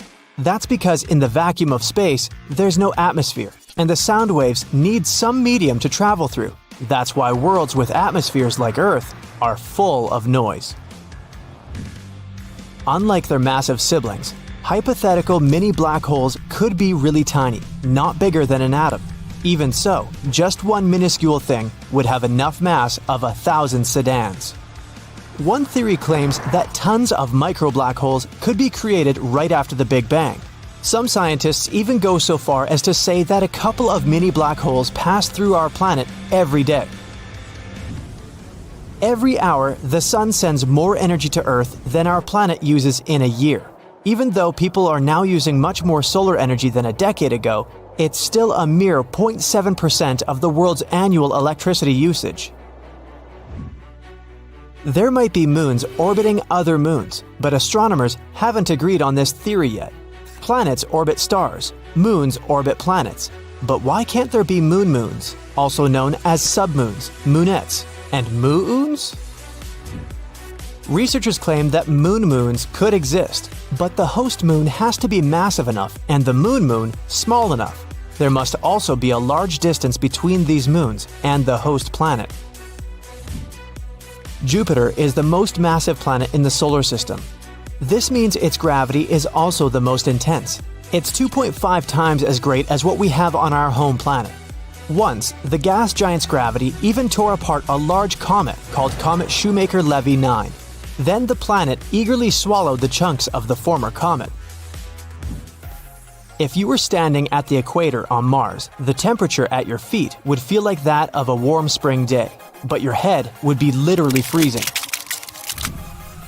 Lost in space and drifting through galaxies, rogue planets were once flung away from their parent stars, but one of them, floating 200 light-years away from Earth, is different from the rest. It's a planet-sized object with a magnetic field 200 times stronger than that of Jupiter.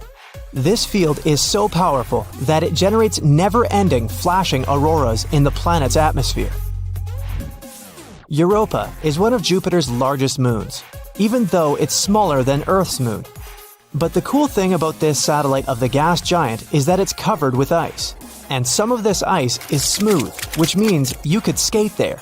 And a 3-foot axle jump you can perform on our planet would take you 22 feet into the air. At the same time, the landing speed on Europa would be the same as it is on Earth. Haumea, a dwarf planet orbiting the Kuiper belt, has a bizarre elongated shape and 2 moons. The day on this planet lasts 4 hours, making it the fastest spinning large object in the solar system. But the most mysterious thing about Haumea is that the planet has a thin 40-mile-wide ring circling it. Astronomers haven't managed to figure out how or why it appeared around the dwarf planet. 11 Earths could fit across the equator of Jupiter, and if our planet was the size of a grape, the gas giant would be as large as a basketball.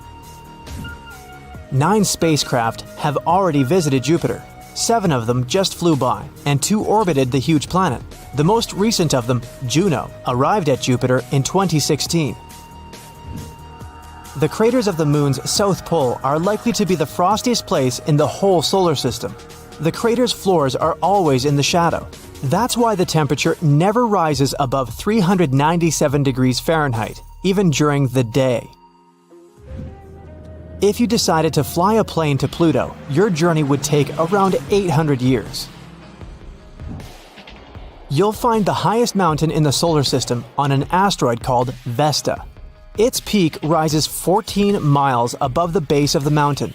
This makes Rise Sylvia, that's what the mountain is called, almost 3 times taller than Everest. Saturn's rings weren't discovered all at once. It happened gradually. That's why they were named alphabetically in the order scientists found them. Now they go like this: D, C, B, A, F, G, and E. A day on Venus is around 243 Earth days long. But the bad news is that you'd have to wait for a weekend for 3 years. All because a day on Venus is longer than its year.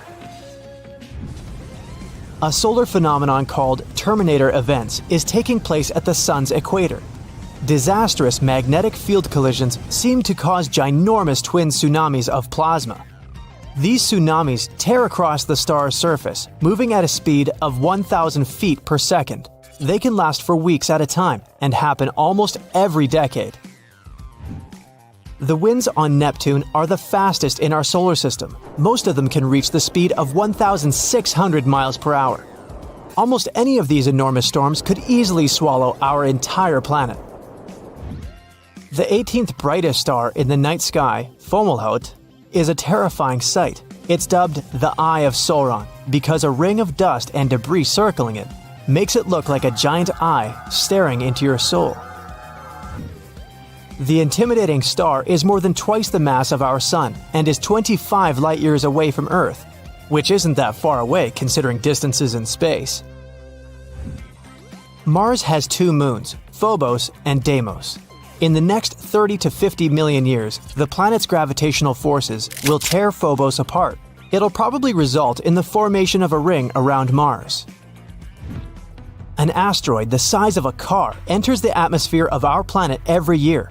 Such an intruder could wipe out a small town off the face of the Earth. Dust and smoke would rise into the atmosphere, preventing sunlight from reaching the surface of the planet. It would cause the temperatures all over the world to drop and the climate would change. Luckily, such asteroids burn in the atmosphere before they even come close to the surface. The radio signal produced by a spacecraft when it contacts Earth is less powerful than a light bulb in your fridge. By the time this signal reaches our planet, its power is only 1/billionth of a watt. No wonder that antennas gathering these super weak signals are huge. The Deep Space Network that detects signals from spacecraft has dish antennas that measure up to 230 feet across. That's more than the width of a soccer field. In 1999, NASA lost a Mars orbiter because one engineering team was using the metric system, and another was doing calculations with the help of the imperial system. Nebulas are giant clouds of gas and dust. With time, gravity starts to pull these clumps of dust and gas together. They grow larger and larger. And their gravity gets more powerful. One day, a nebula's mass becomes so great that it collapses under its own gravity and forms a new star. Around 4,000 light-years away, in the constellation of Scorpion, there is the Butterfly Nebula. Its wingspan is greater than 3 light-years, and the structure inside the nebula is one of the most complicated ever observed. The nebula's central star, a white dwarf, is heated to an insane 450,000 degrees Fahrenheit. This means it was formed from another huge star, likely more than 5 times the size of our Sun. The white dwarf is surrounded by a thick disk of dust and gas at the equator. That's what probably makes the whole structure look like an hourglass, or a butterfly. If you decided to lump together all the known asteroids in the solar system, their total mass wouldn't exceed even 10% of the mass of our Moon. A cloud of water vapor is floating in space. It surrounds a supermassive black hole 12 billion light-years away from Earth. The cloud contains 140 trillion times the entire volume of water on our planet. Astronomers think this water cloud appeared just 1.6 billion years later than the universe itself. The densest objects in space are neutron stars. They're the size of a small city, yet their mass is about 1.4 times the mass of our Sun. A single teaspoon of neutron star material would weigh 1 billion tons. And a neutron star's gravity is 2 billion times stronger than the gravity of our planet. In 1993, the Galileo probe was traveling past a miniature asteroid. It was no more than 20 miles across, and still, the tiny thing had a 1-mile wide moon. Astronomers have discovered tons of moons orbiting minor planets in the solar system since then. We live inside the Sun. The star's atmosphere stretches way beyond its visible surface, and our planet is well within its reach. That's how the gust of the solar wind creates such a breathtaking phenomenon as the northern and southern lights. Let's see, there's Mercury, Venus, Earth, Mars, Phaeton, Jupiter. Wait, hold on. What Phaeton am I talking about? Well, let's see. It was the beginning of the 19th century, and the asteroid belt hadn't been discovered yet. In the year 1801, one man named Giuseppe Piazzi spotted the largest asteroid in the solar system, Ceres. At that time, people believed that there was a planet orbiting between Mars and Jupiter, and Ceres seemed to fit the bill. But the next year, another astronomer, Heinrich Olbers, found one more space body following a similar orbit. It was an asteroid which was later called Pallas. This discovery helped Olbers to figure out that these two space objects could be fragments of a planet. The discovery of two more asteroids, Vesta and Juno, seemed to confirm this theory. It was believed that the planet, which was named Phaeton in the 20th century, appeared in the early days of the solar system and was later destroyed, and its debris formed the asteroid belt. Olbers' idea was called the disruption theory. To astronomers at that time, it seemed obvious that the planet once collided with a large space object, which led to its demise. The most likely candidate was Nemesis, a hypothetical red or brown dwarf orbiting our Sun. Another theory claimed that Phaeton could have gone through an internal cataclysm, which could have broken the planet into pieces. There was one more idea. Phaeton could have come too close to Jupiter and got torn apart by the gas giant's immense gravity. These days, though, astronomers don't believe in the disruption theory anymore. A new idea has replaced it. It's known as the accretion theory. It claims that the asteroid belt is all that is left of the protoplanetary disk. Supposedly, this disk had been originally orbiting the Sun, even before the planets formed. Unfortunately, because of Jupiter's gravitational forces, it never managed to coalesce into a planet. But what is this asteroid belt we keep talking about? This region is located between the orbits of Jupiter and Mars. Tons of asteroids and even minor planets are found there. Some of them can sometimes migrate or even get thrown out of the asteroid belt to the outer solar system. The four largest asteroids in that area are Ceres, Vesta, Pallas, and Hygiea. They make up half the mass of the entire belt. As for the rest of the mass, countless smaller bodies make up for it.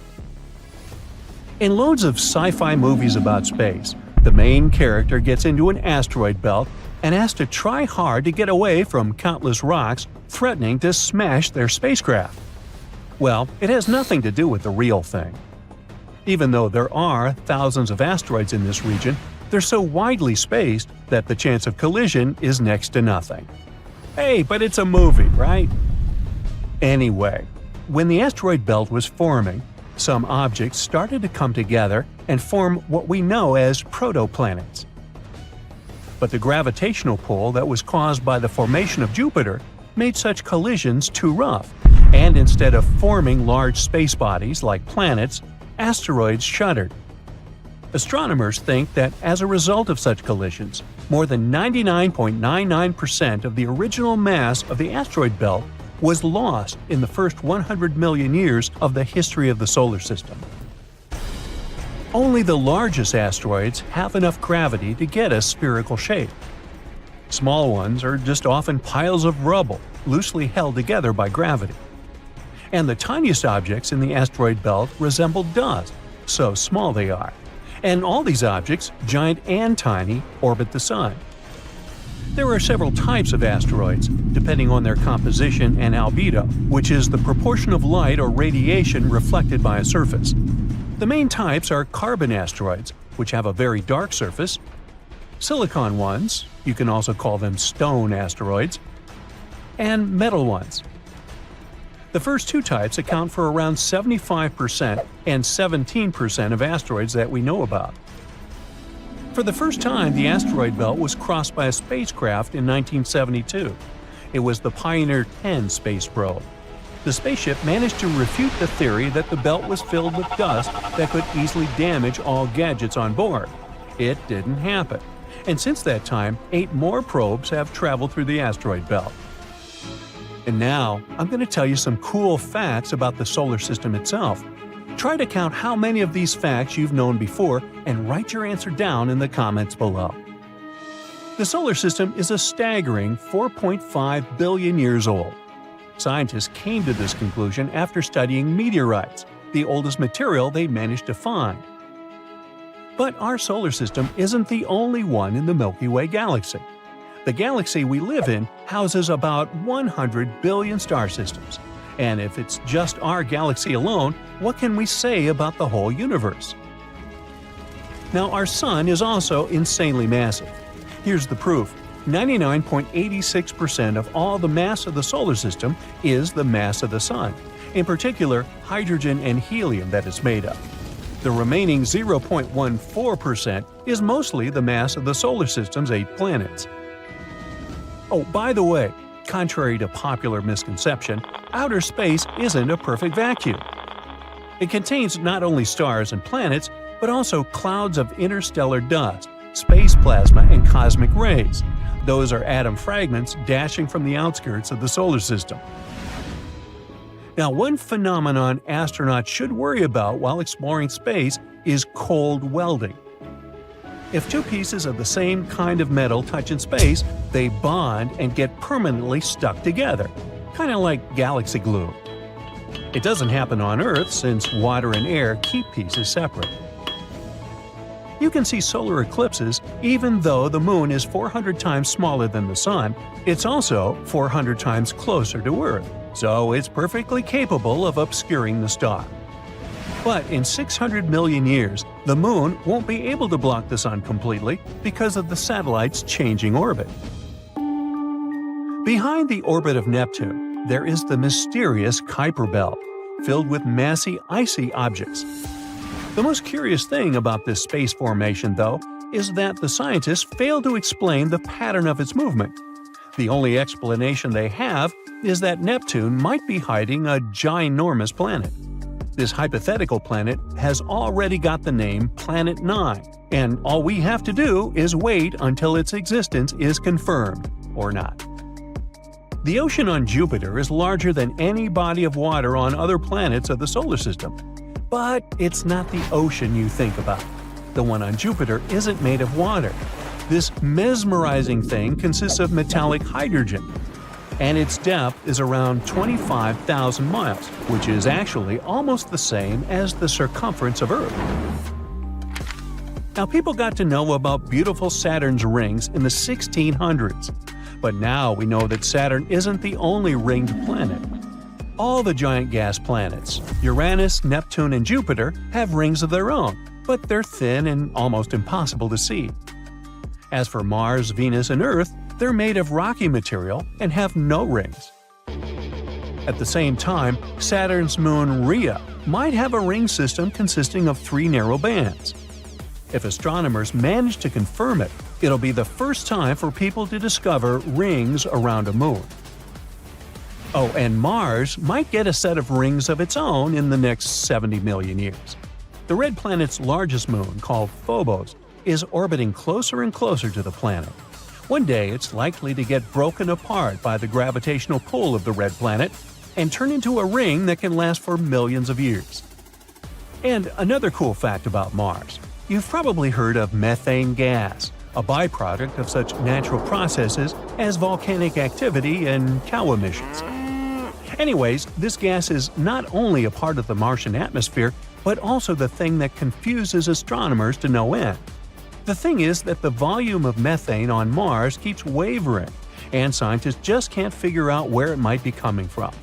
Can there be life on Mars? Can there be cows on Mars?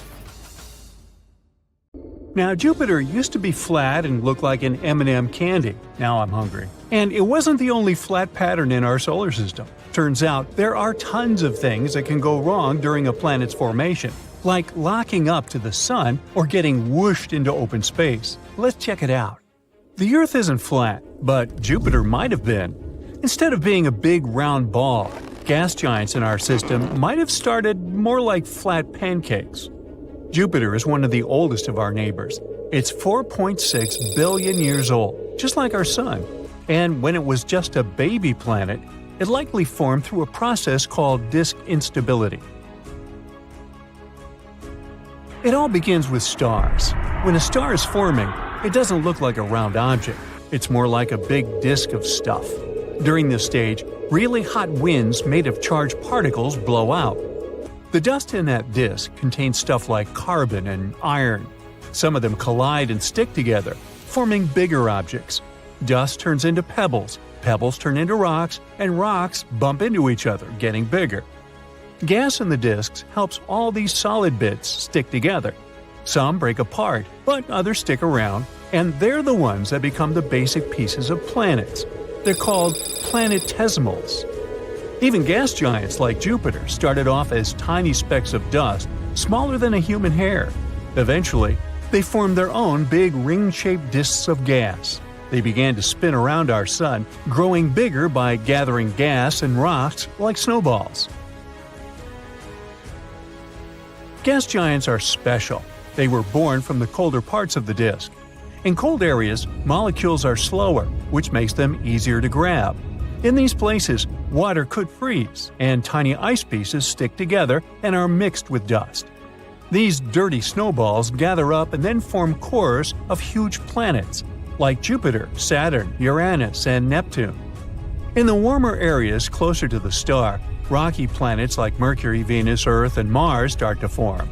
After the icy giants were born, there wasn't much gas left for these smaller planets. It might take tens of millions of years for these rocky planets to form after the star is born. And our Sun was growing at the same time, sucking up nearby gas and pushing faraway stuff even farther out. After billions of years, the disk changed completely, turning into a round star with a bunch of planets, dwarf planets, asteroids, moons, meteoroids, and comets around it. Recently, simulations showed that these protoplanets, as these early dust balls are called, don't start off looking like the planets we know. In the case of gas giants like Jupiter, they look more like squashed balls or M&M's candies, not the peanut kind. When the Sun was young, the disk of gas and dust surrounding it cooled down and became unstable. It started breaking into big chunks. These chunks dramatically collapsed together under huge gravity to create Jupiter. It became a round gas giant over time. There are a lot of oddities that can happen during that process of planet formation.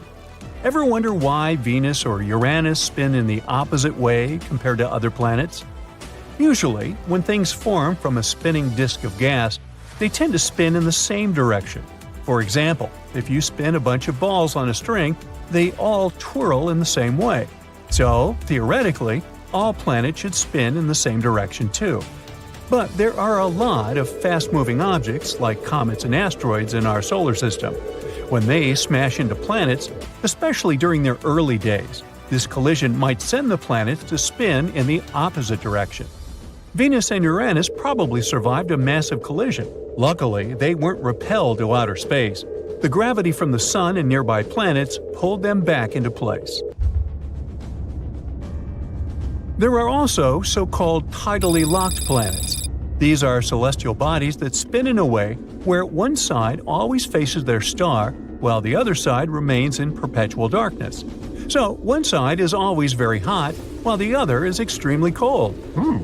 If we were on a planet like that, we would only be able to live on a thin line in between. These planets form when they're very close to their star.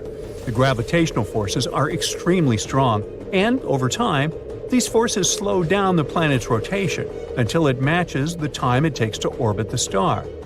Imagine you're spinning in your chair. Someone comes up to you and, holding onto your chair with their hands, starts spinning with you. This way, you'll always face each other. Tidally locked planets kind of work like that. Our moon is tidally locked to our Earth, which is why we only see one side of it. We've discovered more than 5,000 planets outside of our solar system called exoplanets. Some of them have very strange orbits. For example, planets with incredibly long orbits, thousands of years to make one trip around the star, or very wonky, comet-like orbits, or so-called hot Jupiters. They're super close to their star, way closer than Mercury is to our Sun. But these planets couldn't have formed where they are now. As their solar system evolved, they changed their positions for some reason. This rearranging is called planetary migration. There are three main ways this migration happens. First, because of the gas and dust spinning around the planet.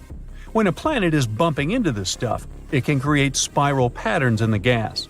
These patterns can either push the planet closer to the center or farther away, depending on how they mix together.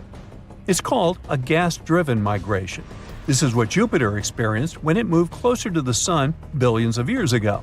I wasn't around then. This also explains the existence of hot Jupiters. Second, big planets can shove the smaller ones, changing their paths. Third, the star's gravity can tug on the planet, making its orbit more circular. Ever heard of rogue planets? Imagine a lonely planet floating in the vastness of space without a star to call home. They're like the wandering nomads of our galaxy, doomed to drift around forever. And there are so many of them, there might be more free-floating planets than ones that are tied to stars. We're talking trillions of rogue planets hanging out in our Milky Way galaxy alone. They're often as massive as our biggest planet, Jupiter, but most of them might be Earth-sized. Some might even have thick atmospheres that keep them warm, even though they're far from any star.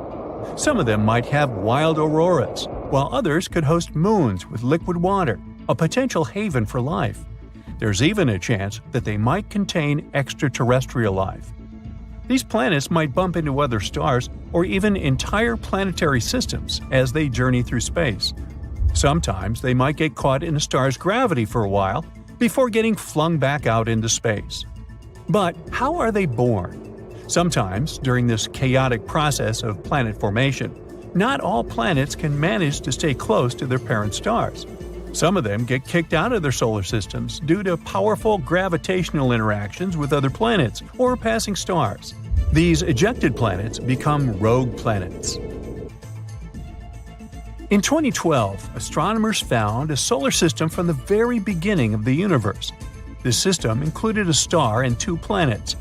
We called it a fossil system. The star is super old, about 13 billion years, almost as old as our entire universe. It was mostly made of just hydrogen and helium. This is unusual because planets usually form from clouds of gas that contain heavier stuff. That's when we figured out that the way planets formed before was different from how they form now. We know that stars with more metals are more likely to have planets.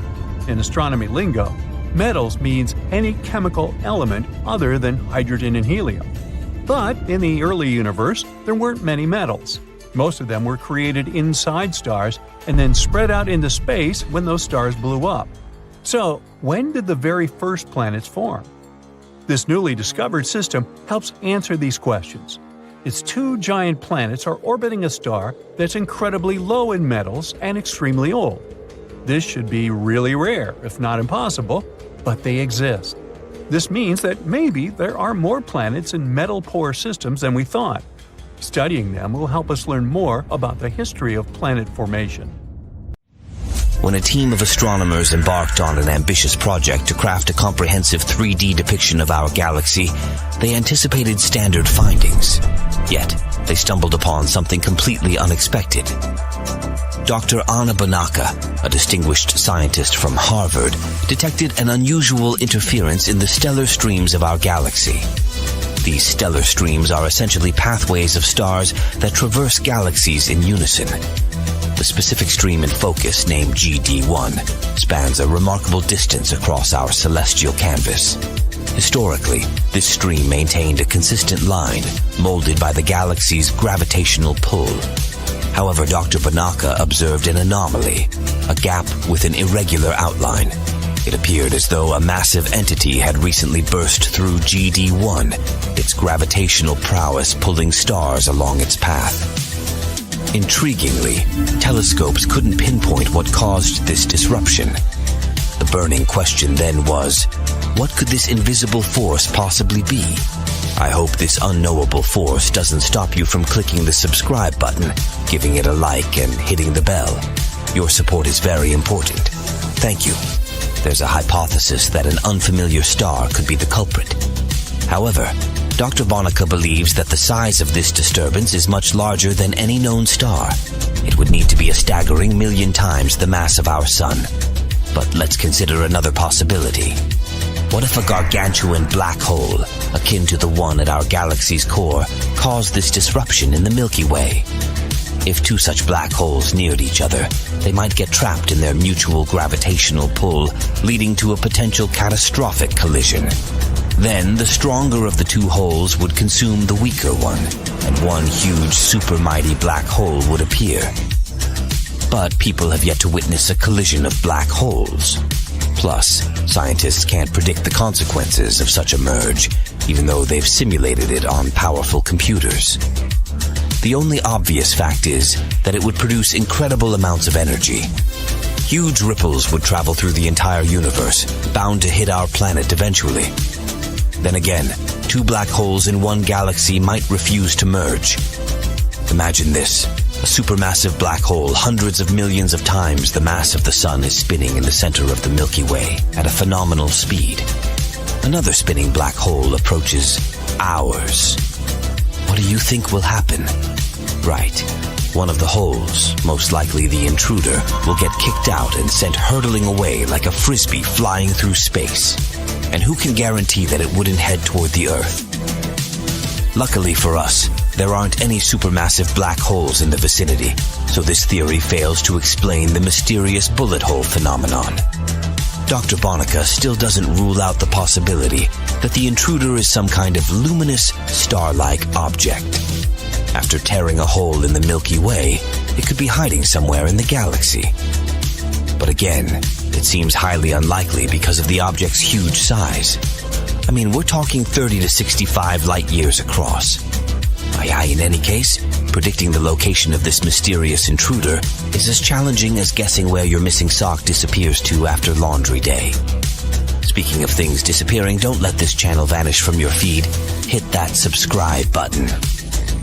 The intruder could have been blazing fast, requiring minimal mass to cause such a disturbance in the stellar stream, or it could have been a slower, massive behemoth. Astronomers are still scratching their heads, which just goes to show